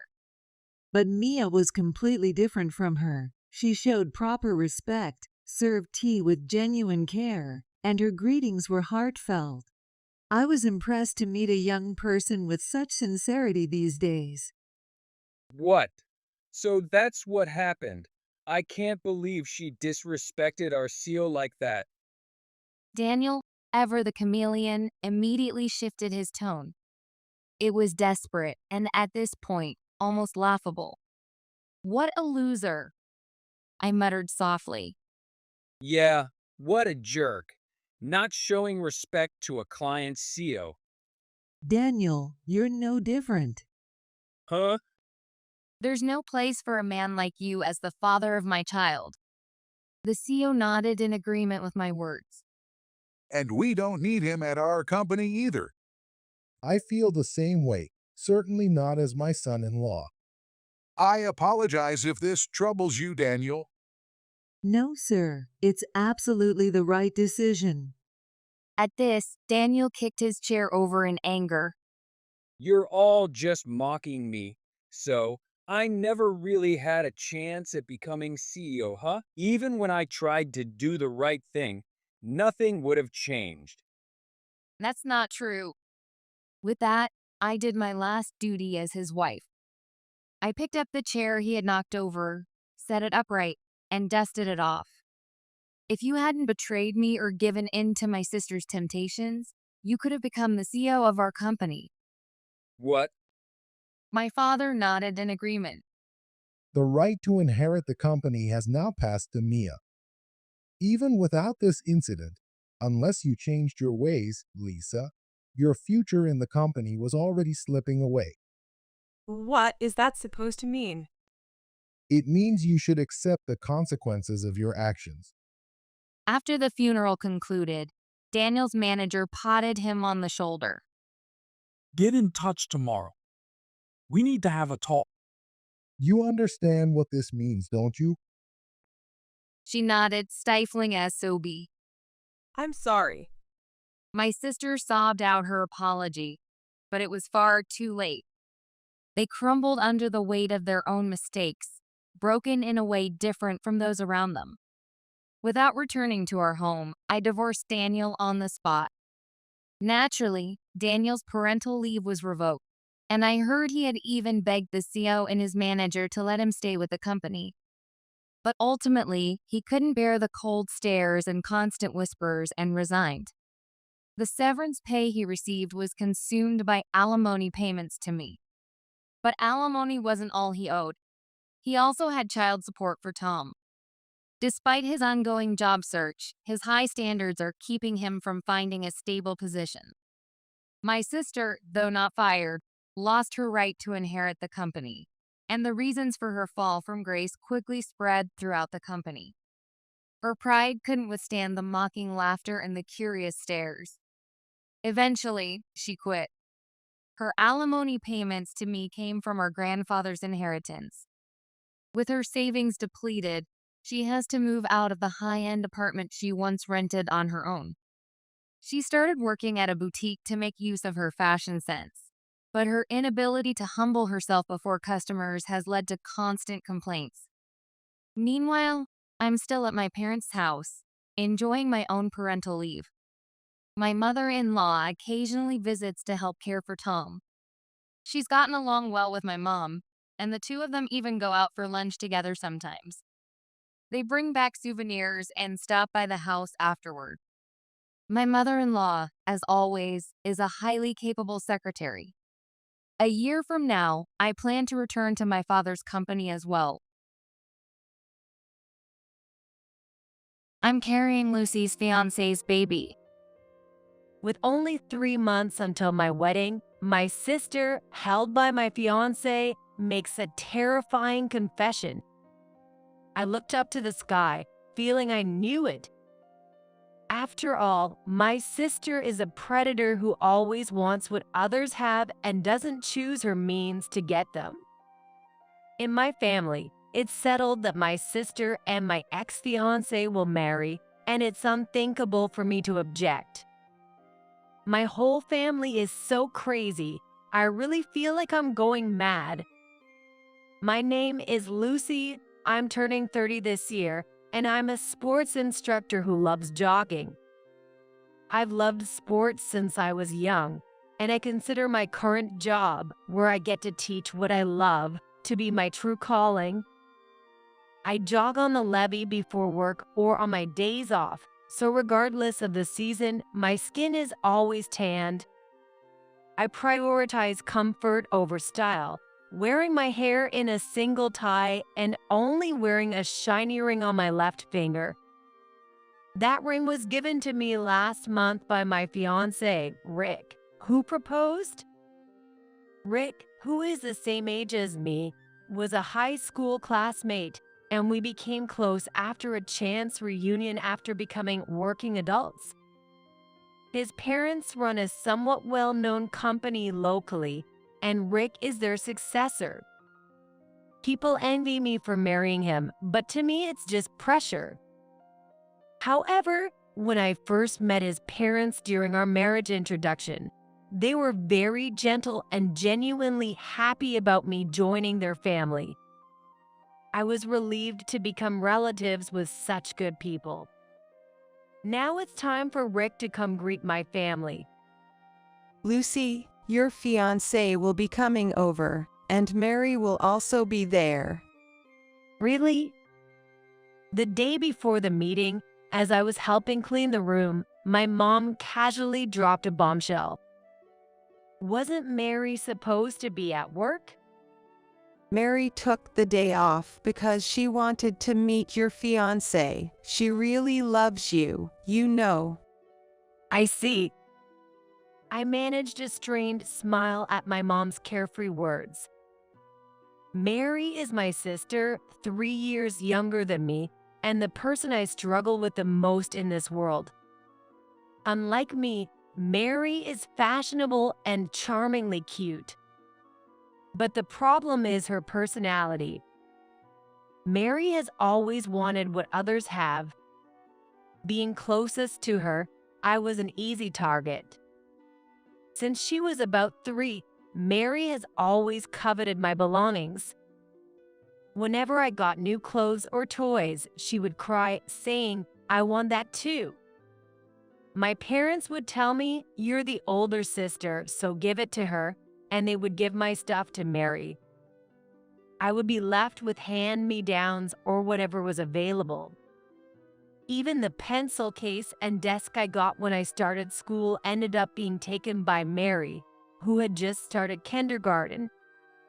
Luckily, she didn't get my backpack because there will be cuter ones in 3 years, but instead, my parents bought her a cute bag. It seems Mary enjoys the process of getting things. Once she has them, she quickly loses interest. My parents looked troubled, saying, "We bought it for her after all," but they never scold Mary. Turning my back on the study desk that nobody uses, I did my homework at the dining table. Mary's predatory habit was evident even in kindergarten and school. Every time there was trouble, our parents always sided with Mary. Eventually, Mary began to steal boyfriends. By the time she entered middle school, she was famously known among the girls as the predator. There were girls who confronted Mary, but most of the boys sided with her, and it seems many just cried themselves to sleep. Even as her sister, I can see that Mary is a kind of genius. With strategies to create villains and the skill to cry at the right moment, Mary has used tears to manipulate our parents and boys to get everything she wants in life. I went to a college far enough from home that I couldn't commute. It was all to get away from my devil-like sister. And then I got a job at a nationwide sports gym in the same state as the college. Rick, who was a high school classmate, joined the gym, and we felt it was fate to meet like this in such a place. Rick worked for a different company from his parents, and I heard that when he turned 30, he would return to his hometown and take over the family business. Honestly, I didn't want to go back to my hometown where Mary was, and becoming a CEO's wife felt daunting. So when Rick proposed, I hesitated a lot, but in the end, I decided to be with him. If I'm 30, Mary would be 27. She should be a grown adult by then, and surely she wouldn't engage in such childish behavior as wanting others' things anymore. Believing that, I decided to move back to my hometown when we got married. Still, I couldn't shake off the unease of having Mary and Rick meet face to face. And on the day of the meeting, Lucy, Mary, with her long, beautiful hair and a white dress splittering, came running to hug me. I hadn't seen her much since graduating from high school, and I was taken aback by her unchanged girl-like cuteness and sweet scent. you should have introduced me to your boyfriend sooner, Lucy. Sorry. Nice to meet you. I'm Mary, her sister. I'm Rick. Nice to meet you, too. I'm so happy to have a big brother for the first time, Rick. As Mary smiled softly, I could hear Rick swallow hard. It was foolish of me to let them meet. Mary hasn't changed at all from back then. I only had a bad feeling. And bad feelings tend to come true quickly. Sorry, Lucy. I'm carrying Rick's baby. A year after the proposal and 3 months before the wedding, Mary made a horrifying confession. Of course, I was shocked but not surprised. It makes sense. Why wouldn't Mary want a guy who is somewhat good-looking and the heir to a well-known local company? It was all my mistake. As I was overwhelmed with despair, Mary's big eyes welled up with tears. I'm sorry, Lucy. Rick is your fiance, but I just couldn't stop my feelings for him. What? It's not Mary's fault. The real sinner here is me for falling in love with you. Rick. I couldn't say anything back to them as they gazed at each other entranced. I was surprisingly calm despite not showing any shock or disturbance, which seemed odd to Rick. What's the matter? Are you too shocked to speak? Well, something like that. But my shock was more about being reminded of my shallowness in trusting Mary than losing Rick. Rick frowned, obviously not amused by my attitude. You're really not cute, even at a time like this. Normally, people would cling and beg not to be left. Well, maybe. That's why I didn't want to marry you. I proposed because I felt obligated as a man after being together until we were 30. Seriously? Yeah, right. Who was the one who proposed tearfully at that beautiful park at night? Who was desperately convincing me when I was reluctant to move back to our hometown? Rick just cares too much about his responsibilities. He should value his own feelings more. Mary touched his arm gently. Rick also looked pleased as he took Mary's hand. See, Mary comforts me like this, compared to you. What are you talking about? Sure, I don't have the cuteness like Mary, but I never neglected Rick. And weren't you the one who said our straightforward relationship was comforting? This whole mess is Mary's fault. While whispering sweet words, she must have twisted our memories into something awful. It's terrifying how manipulative my sister can be. Mary had a hard time being followed by a stalker. Yeah, if it weren't for Rick, Yeah, the usual Mary playing the victim after unilaterally dumping her ex story. Even after more than 10 years, Mary's tactics haven't changed. This is hopeless. I don't have the heart or the capacity to win him back after this. As if to flaunt it in my pale face, they left the room, and they seemed to have gone to inform our parents right away. When my parents heard of Mary's pregnancy, they were panicked, but they quickly agreed to break off my engagement and approve of their marriage. In the end, my parents favored Mary over me. It's your fault for not satisfying him, Lucy. It's sad for Mary and the baby, so you should give him up. My heart turned cold at the words of my parents, who had no words of comfort and that I was at fault. Mary, smiling triumphantly behind them, finally made me snap. What about the wedding? The invitations have already been sent out, and there will be cancellation fees. It's okay. I'll step in as the bride instead of you. What? What is she talking about? There's no better venue around than the one Lucy chose. And since I'm 3 months pregnant, it seems just right. We need to save money for our baby. What is she really saying? Mary, what a good girl you are. What is this man saying? Mary's smart. No need to resend invitations. Killing 2 birds with 1 stone. Oh, and make sure Lucy inform your friends and workplace about the cancellation. We're inviting Mary's friends instead. This mother is also a problem. There are only unreasonable people here. In their minds, it's all set for Mary and Rick to marry, and my wishes are nowhere to be found. I truly feel like I'm losing my mind with everyone being so irrational. Lucy, I'm sorry for finding happiness before you. Seeing my sister tearfully tilt her head like that even makes me feel nauseous. It's painful and humiliating, but I have no allies, and there's already a life growing inside Mary.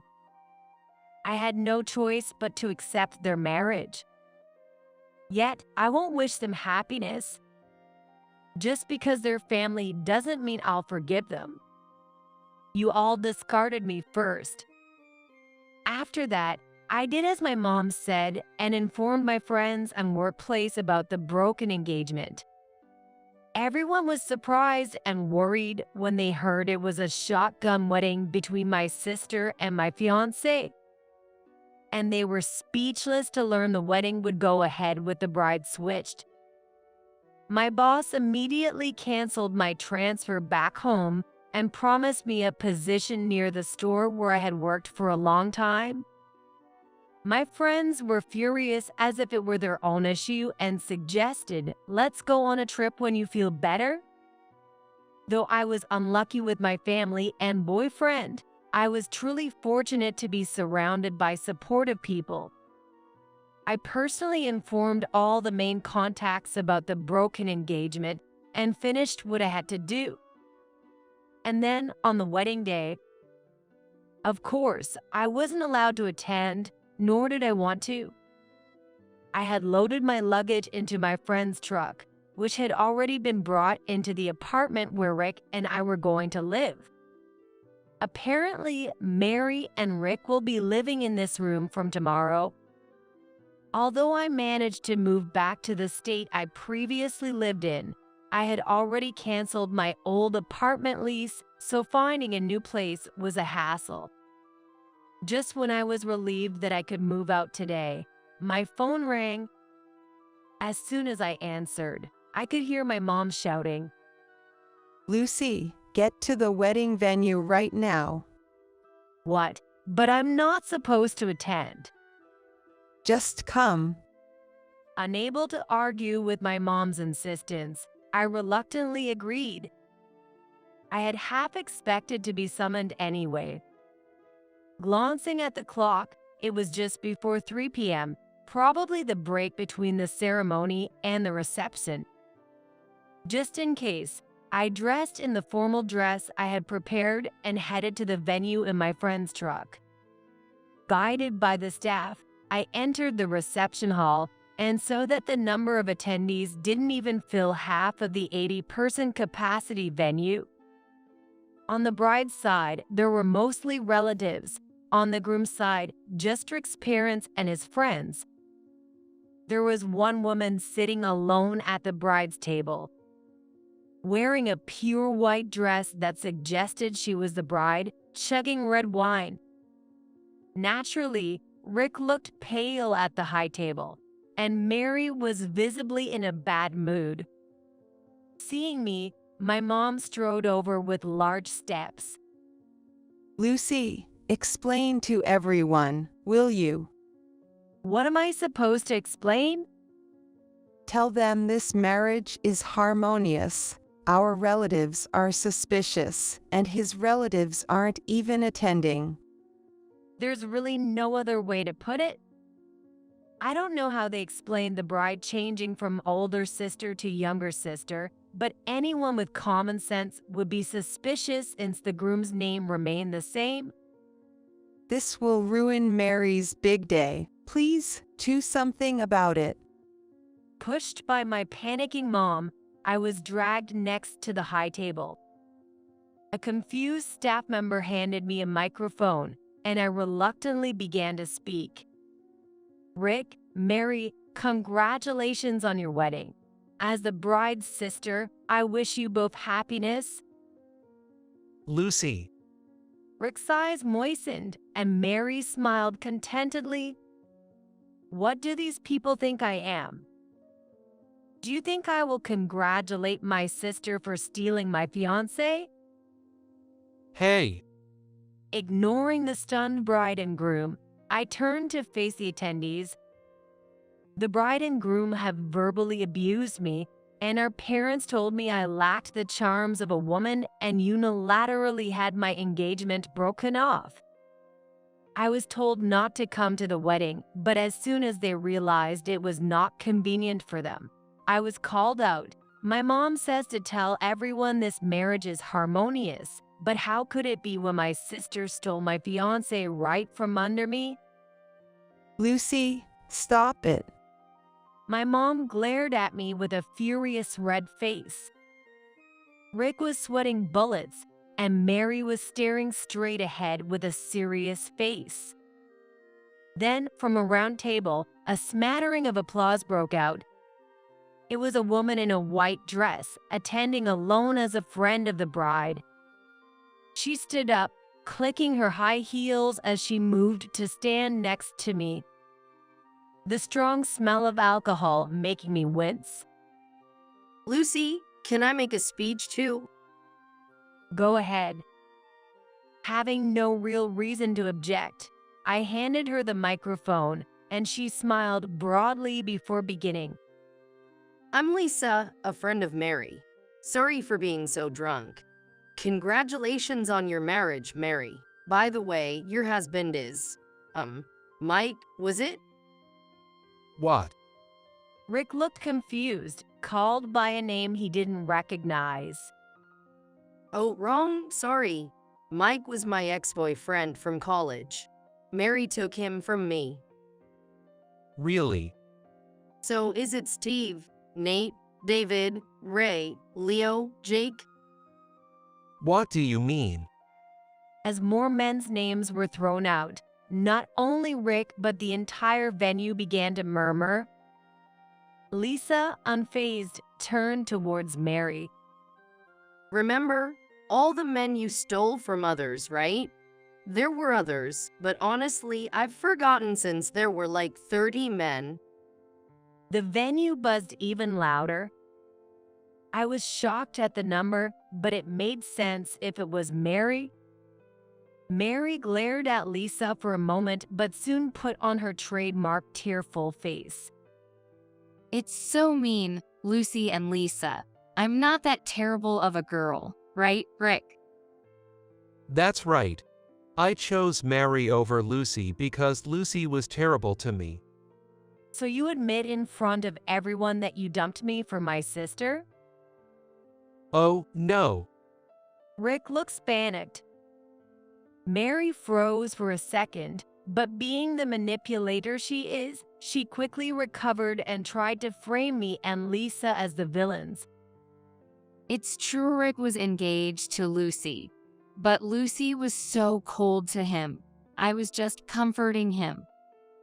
Lisa snorted derisively at Mary's tearful eyes. Sure, always the same tactic. Painting ex-boyfriends and their girlfriends as the bad ones to snag the guy you want. I didn't do anything that bad. Then why am I the only friend of the bride here? Well, that's because. And is that child you got pregnant really Rick's? What? You were dating John until 5 months ago, weren't you? Did I? Rick looked shocked as he turned to Mary. Then Lisa, who seemed too sober for someone drunk, walked out of the venue and returned with a young man. Mary. No way. Mary's complexion changed for the first time when the young man, who looked sad, called her name. Are you the stalker who imagined you were dating Mary? Rick stood up, eyes wide with anger, but Lisa scoffed. No, that's not the story here. This man was Mary's boyfriend and my friend's ex-boyfriend. Just like you, he was another man stolen by Mary from another woman. What? Rick let out another surprised exclamation. So, is the father of the baby in your belly the groom? What do you think, Lucy?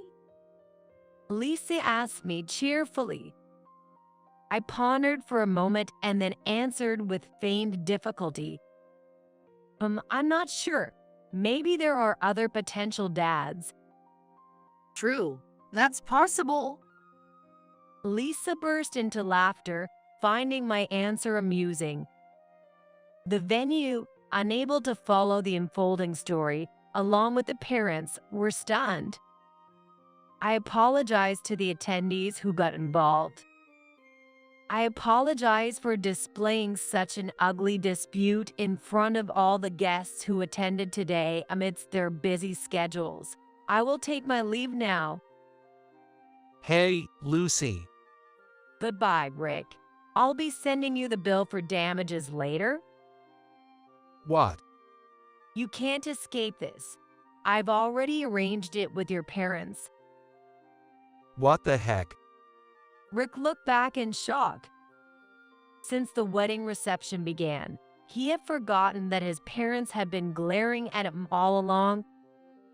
Yes, I had made a point of visiting Rick's in-laws after the engagement was broken off. Despite the embarrassing circumstances, when I explained the situation honestly, they were quite outraged. Actually, I had become close with Rick's mom during our engagement, going shopping together and discussing wedding favors and dresses. Rick seemed to have completely forgotten all of that, conveniently thinking, my parents won't mind if I break off the engagement with a fiancé I haven't seen much of to switch to her sister, Mary. Of course, his parents are not that unreasonable or in-feeling. Disappointed by their son's actions, they didn't oppose the marriage due to the child involved, but had already ensured that relatives and business associates would not attend. Well, considering their son made a spectacle of himself at the wedding, they must be truly relieved they didn't invite their relatives.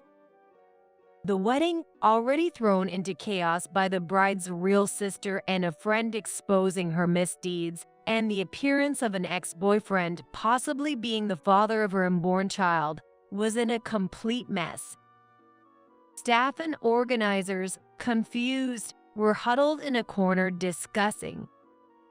I didn't want to cause any more trouble for the venue, so I quickly made my exit. Lisa followed me out.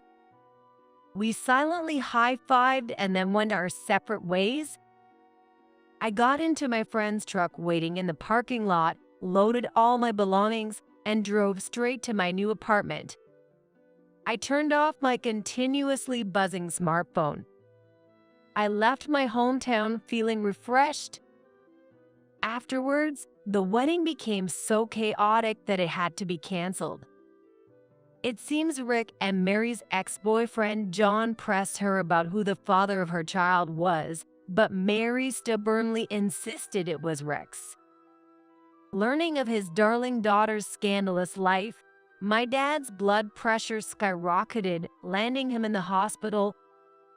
Despite the shock, my mom remained steadfastly on Mary's side, and when I came with a lawyer to demand alimony from me, she glared at me as if I were the devil.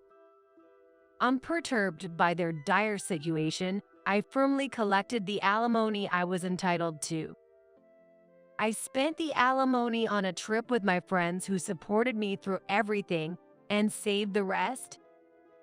Now I live peacefully in a place where my sister and parents can't bother me. To me, it's happily ever after, but it seems not for them.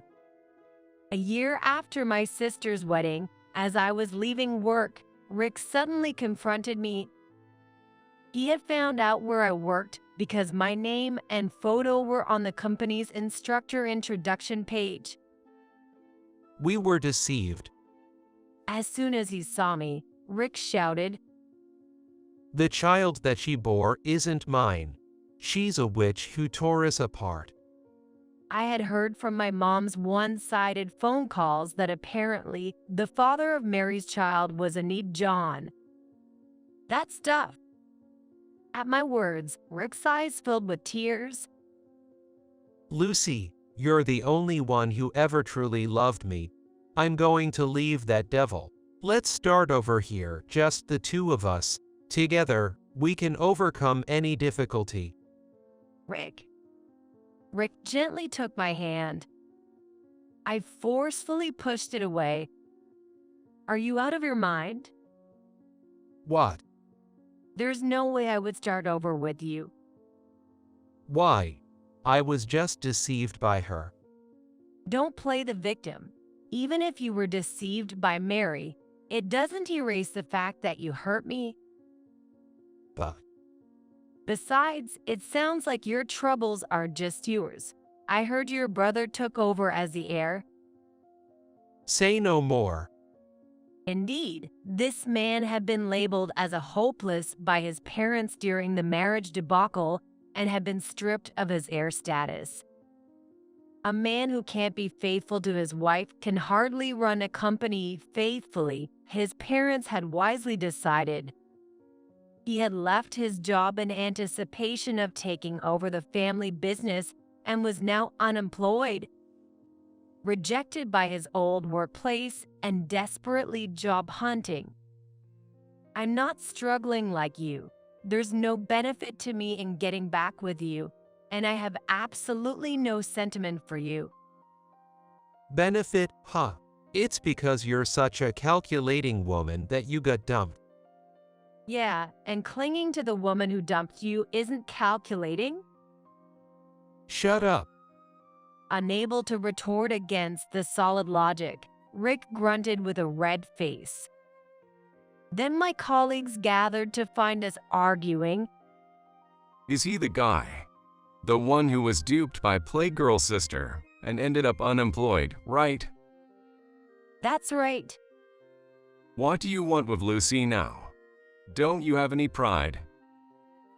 If you do anything to Lucy, these muscles won't stay silent.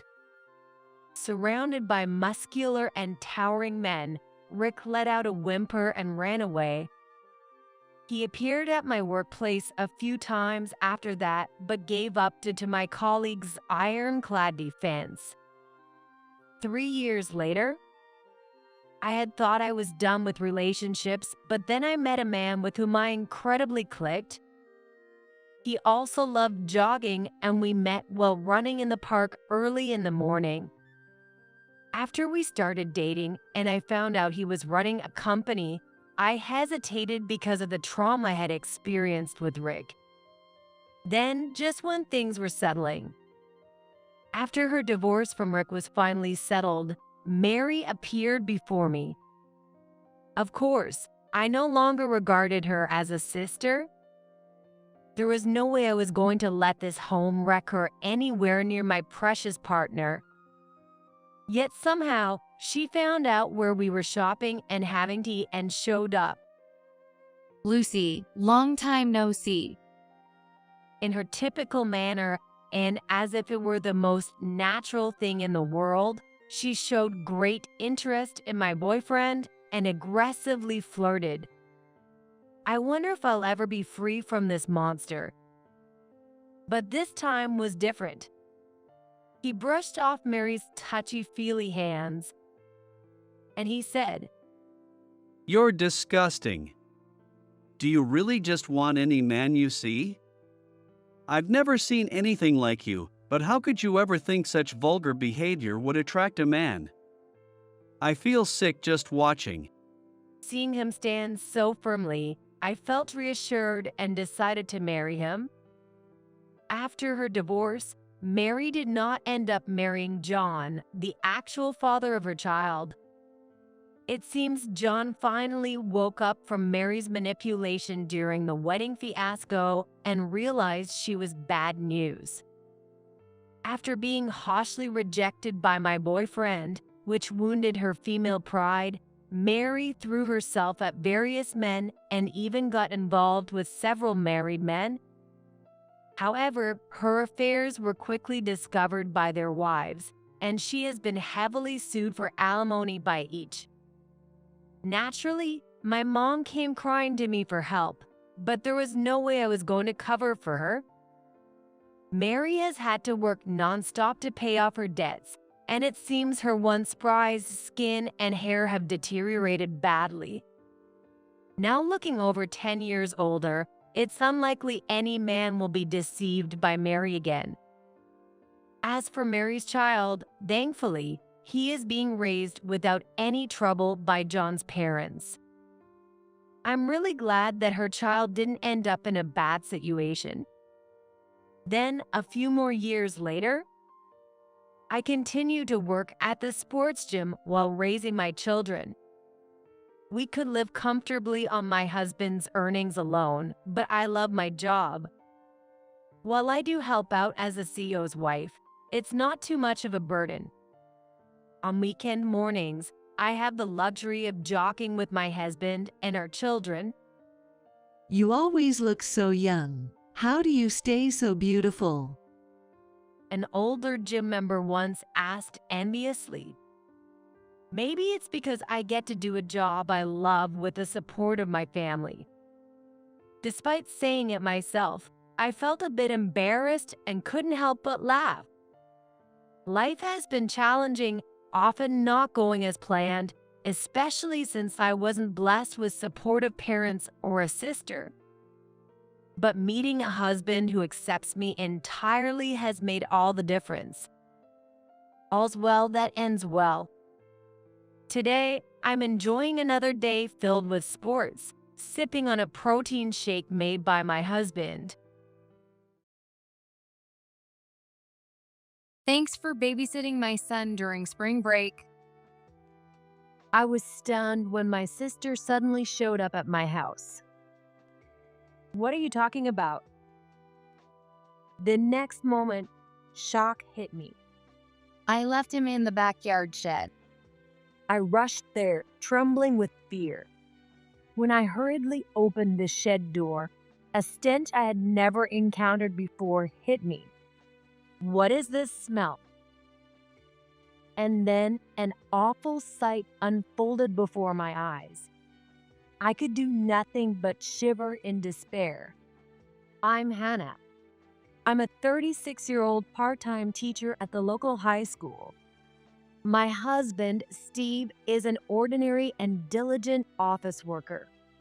He's very kind, helping with chores around the house. Both of my parents have already passed away, and we don't have kids, so it's just the two of us living in my childhood home.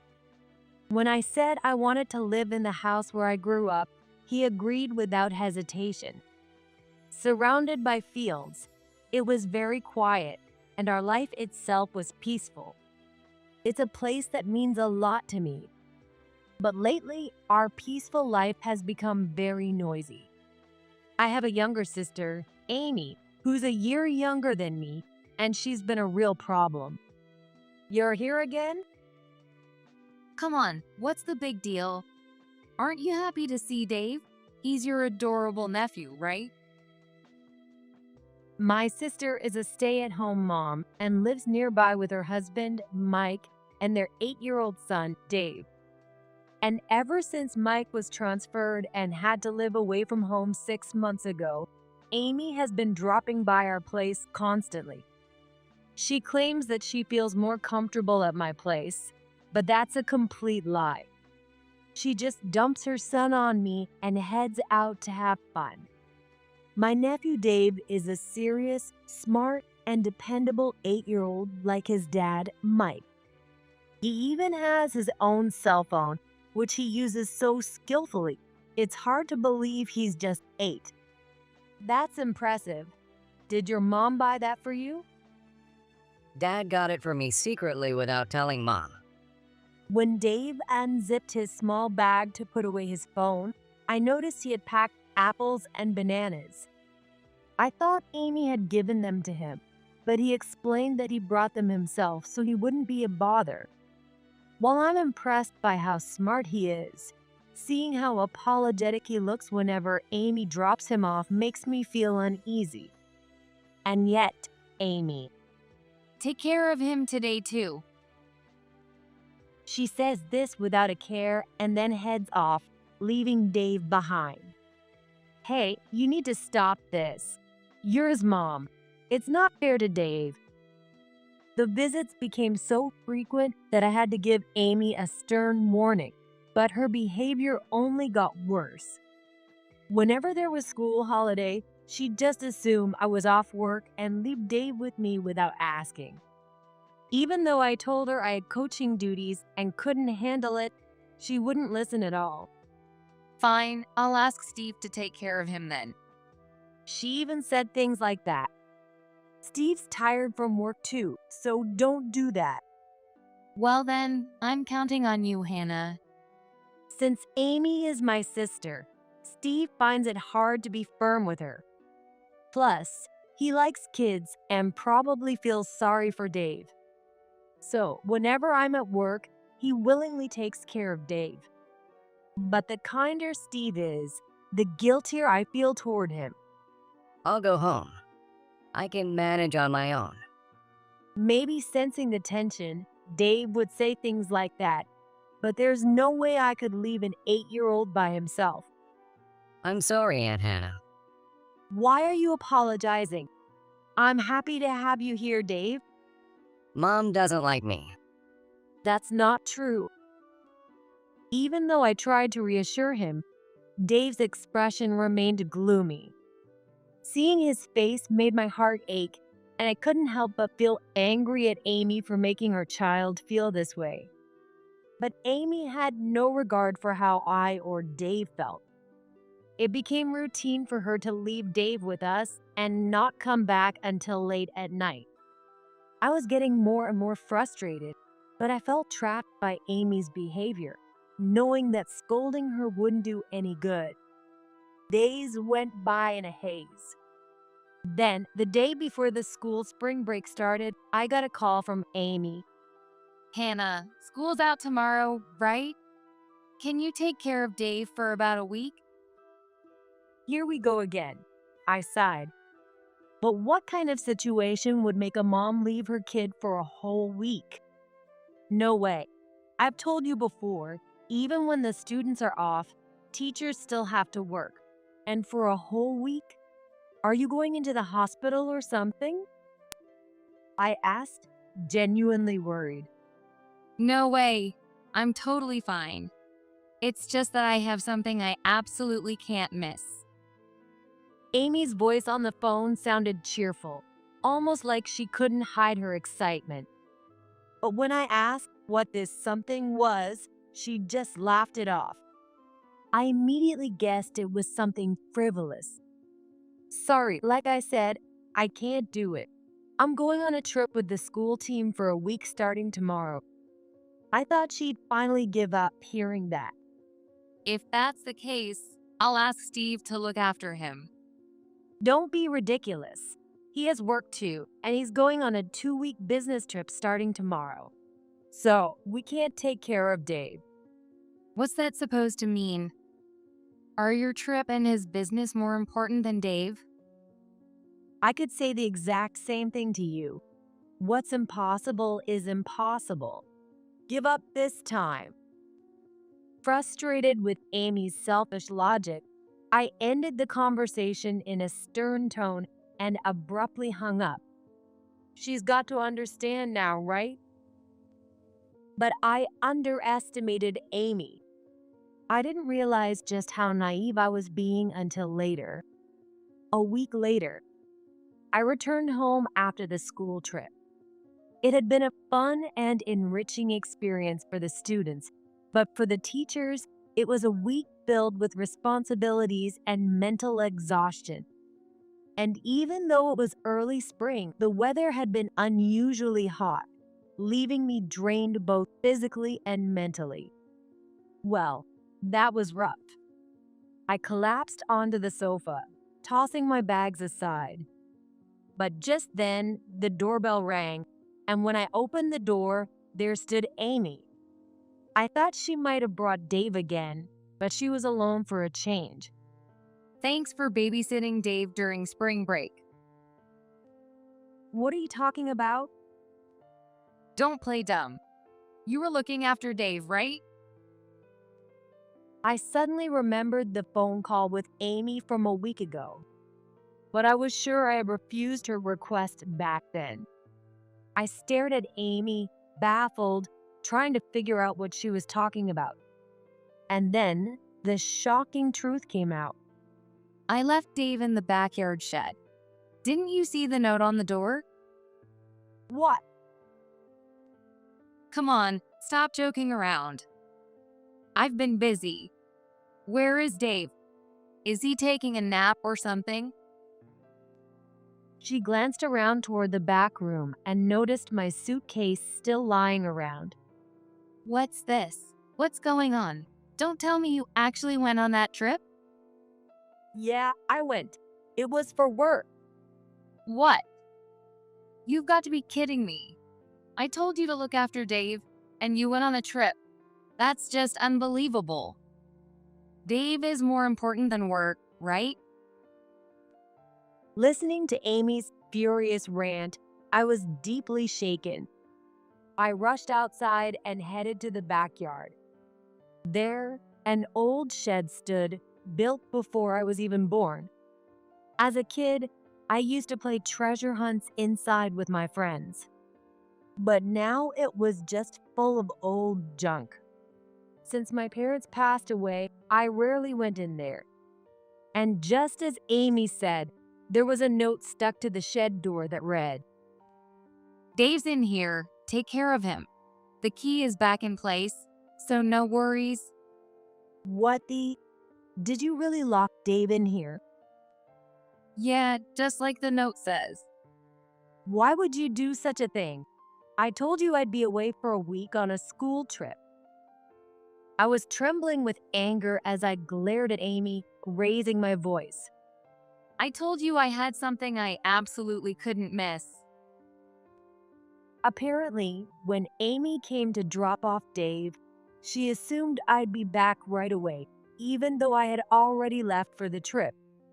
She said that because she forgot her house key, she put Dave in the shed and locked him in so he couldn't get out.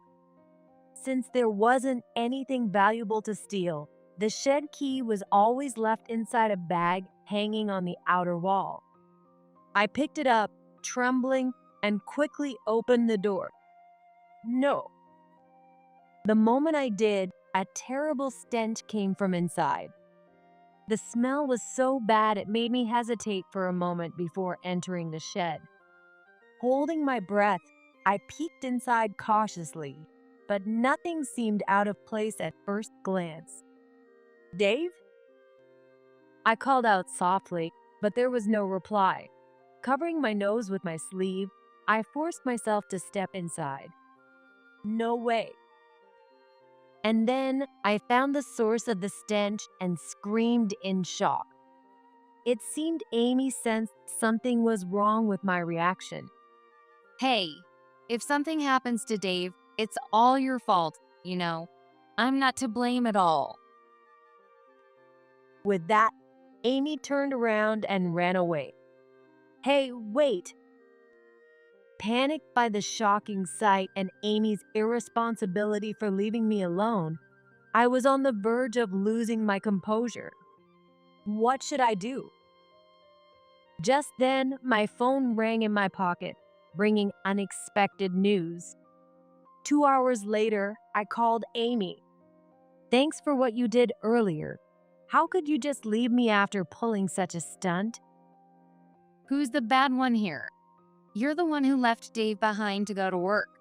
Anyway, she started spewing out her self-serving arguments like a machine gun, showing no signs of regret. Enough. I don't have time for this. Come over right now. We need to talk about Dave's funeral arrangements. Hearing my words, she gasped audibly over the phone. But that moment of surprise quickly faded.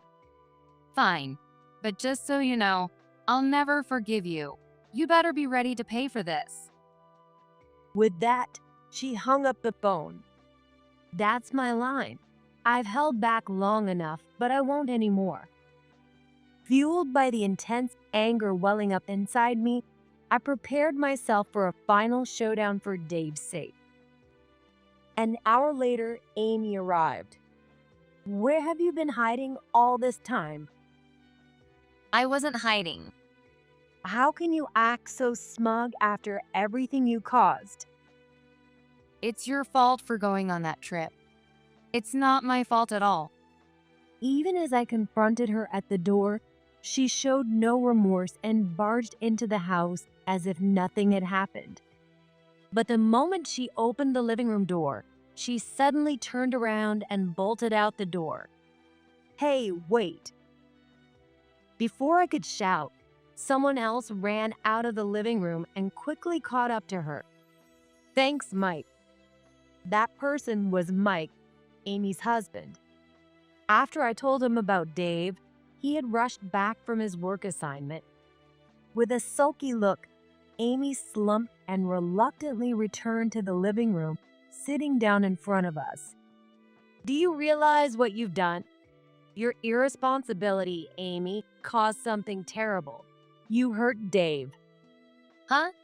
Don't blame me. You're the one who ignored my request. That doesn't mean you can lock a child in a shed. Do you have any idea how Dave must have felt? What's wrong with that? At least the shed kept him out of the rain and wind. It's better than leaving him outside, right? Though Amy had quieted down for a moment when Mike arrived, she quickly reverted to her defiant attitude. I was shocked by just how self-centered she was. But this was within my expectations. I decided to change my approach. By the way, where exactly have you been for the past week while you left Dave alone at my house? This question clearly struck a nerve with Amy, as her expression immediately stiffened. Oh, you look a little pale. What's the matter? I mean, you can't exactly admit you were on a romantic trip with some guy, right? With that, I held up my phone in front of Amy, who had gone from confident to speechless. On the screen was a picture of Amy walking arm in arm with a young man I didn't recognize near her neighborhood. No, he's just a college friend. Oh, really? You do that with a college friend? As I swiped through the photos, I even came across images of them passionately kissing in public. Well, we just ran into each other, decided to grab a drink to celebrate. I got drunk and lost control. Nothing more than that happened. Oh, really? But you know, I also have audio recordings. When I played the audio on my phone, the voices of a man and a woman came through. I can't wait for the trip. My son's on spring break, so I'm leaving him with my sister. The woman's voice was unmistakably Amy's. Well, there's no more denying it now. Must be nice, huh? Using Mike's absence to lock your son in a shed while you went on an affair trip. No way. That's not my voice. Stop lying. If that's true, then why did you run away the moment you saw Mike? You must have something to hide. Faced with the evidence and my relentless questioning, Amy started to tremble uncontrollably. Yet even then, she refused to admit the truth. This is all a setup. You made fake evidence just to cover up for leaving Dave in that shed. What? What are you even saying? I just got back from the school trip. I didn't have time to make any of this. Well then, it must have been Steve. He works in IT, right? He could whip up something like this in no time. Stop talking nonsense. I told you my husband's on a 2-week business trip. So what? He could have sent the data remotely. He didn't need to come back to make this. Exasperated by her stubbornness, I sighed deeply. Hey, Amy, do you know whose phone this is? Whose else? It's yours, right? No, actually, this is Dave's phone. That's ridiculous. There's no way it's Dave's. I never gave him a phone. Amy laughed mockingly, looking triumphant. But that look wouldn't last long.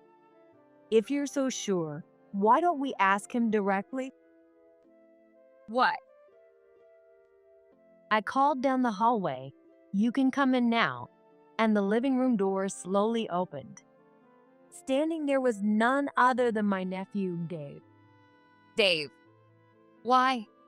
I thought you were dead. That's not the case. Amy was utterly shocked to see that Dave was alive. It was as if she had seen a ghost. You look confused. Let me explain it so you understand, Amy. Dave had been left in the shed by his mom with the promise that I would come to pick him up.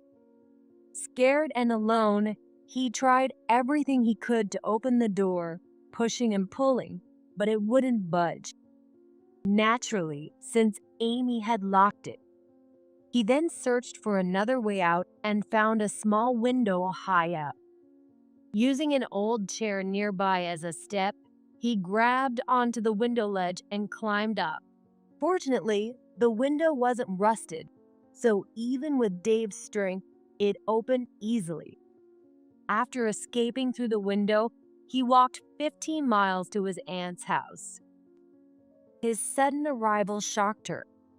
When she learned what happened, she tried to call me immediately, but Dave stopped her. Apparently, he had overheard our phone conversation and knew I was on a school trip. He didn't want to interrupt my work, so he convinced his aunt to wait. And then, on the day I returned from the trip, the aunt called me and brought Dave here. So, why did you lie about his funeral? That's such a cruel trick. Well, if I hadn't, you wouldn't have shown up, right? And honestly, if Dave had stayed in that shed, I might have actually been planning a funeral right now. Wait a minute. Then what was that awful smell? You screamed so loud back then. Oh, that. I was just startled by finding a dead bird. The source of the terrible smell when I opened the shed door turned out to be a decaying bird. According to Mike, it had probably gotten in through the window Dave used to escape, injured itself, and died inside. The unusually warm spring temperatures had caused it to decompose quickly. No way. So, you're saying Dave took those photos and recordings? Realizing that Dave had been given a phone by his dad, Amy's face turned pale with shock. Dave, what are you trying to do to your mom by doing this? Dave seemed to be frightened by her words and quickly hid behind me. Seeing this, Amy got angry and threw the TV remote at Dave. What do you think you're doing? Shut up. It's his fault for betraying me like this. She then grabbed a teacup from the table and tried to throw it at Dave. Stop it. I grabbed her arm and took it away from her. What are you doing? Let go of me. Amy, do you have any idea how Dave has been feeling? Abandoned by his own mom, locked in a shed, and even now, you're only thinking about yourself. Shut up. What would you know? You've never even had kids. I don't want to hear that from someone like you, Amy. You're not fit to be a mother. As I harshly scolded Amy, she resisted. It was Mike who finally put a stop to our escalating argument. He pulled out a divorce paper from the bag he had with him and handed it to Amy. A divorce paper? This is ridiculous. But Mike's expression was dead serious. And rightfully so. Fooling around with another guy, neglecting your child. Of course, Mike wouldn't expect his wife to be cheating while he was away. Neglecting Dave just to spend time with her affair partner was completely unacceptable, even as a human being. How could you live such a disgraceful life? Now, go to the police station and think long and hard about what you've done. Just then, we heard the sound of police sirens approaching in the distance. I called the police before you got here, Amy. I told them everything you did to Dave. No, that can't be true. Think about what you've done and regret it. Suddenly, Amy's face turned downward, and she began to mutter something under her breath, seemingly in shock. But that moment didn't last long. I didn't do anything wrong. It's all their fault. This is ridiculous. What? The next moment, she snapped and lifted a nearby chair, aiming to throw it at me. No. But then, whoa. Amy was thrown forcefully to the ground by Mike, landing hard on the floor with a pained expression. At that moment, Dave, who had been standing behind me, walked over to his mom. Goodbye. And with a cold expression I had never seen before, he spoke those words. This is the price you pay for living so selfishly. You have nothing left now, no place to live, no one to rely on. Silence. Amy, restrained by Mike, stared into space with a vacant look in her eyes. And from today, I'm cutting ties with you. You're no longer my family or my sister. Don't ever show yourself in front of us again. No, Hannah. Please, don't abandon me. No, that's not going to happen. No way. I'm sorry. She sobbed and apologized, but considering everything that had happened, there was no way I could forgive her. Think about your actions for the rest of your life. No. A few minutes later, the police arrived. As we watched, Amy was taken away in the police car. Afterward, she was arrested for neglecting her child. She divorced Mike, had to pay $20,000 in alimony and $30,000 in child support, lost custody of Dave to Mike, and even after her release, she had nowhere to go. Her affair partner was also found by the police thanks to my information, and he was arrested for turning a blind eye to the neglect, despite knowing what was happening. Mike also sued the affair partner for $10,000 in damages. It's said that he is now working multiple jobs to pay off the debt. As for me, I'm living a peaceful life with my husband. We demolished the old shed and started a home garden together. Since then, Dave, now living with his dad and grandparents after Mike's return from his assignment, often comes over to our house, happily helping us out. I'm determined to keep watching over him closely from now on.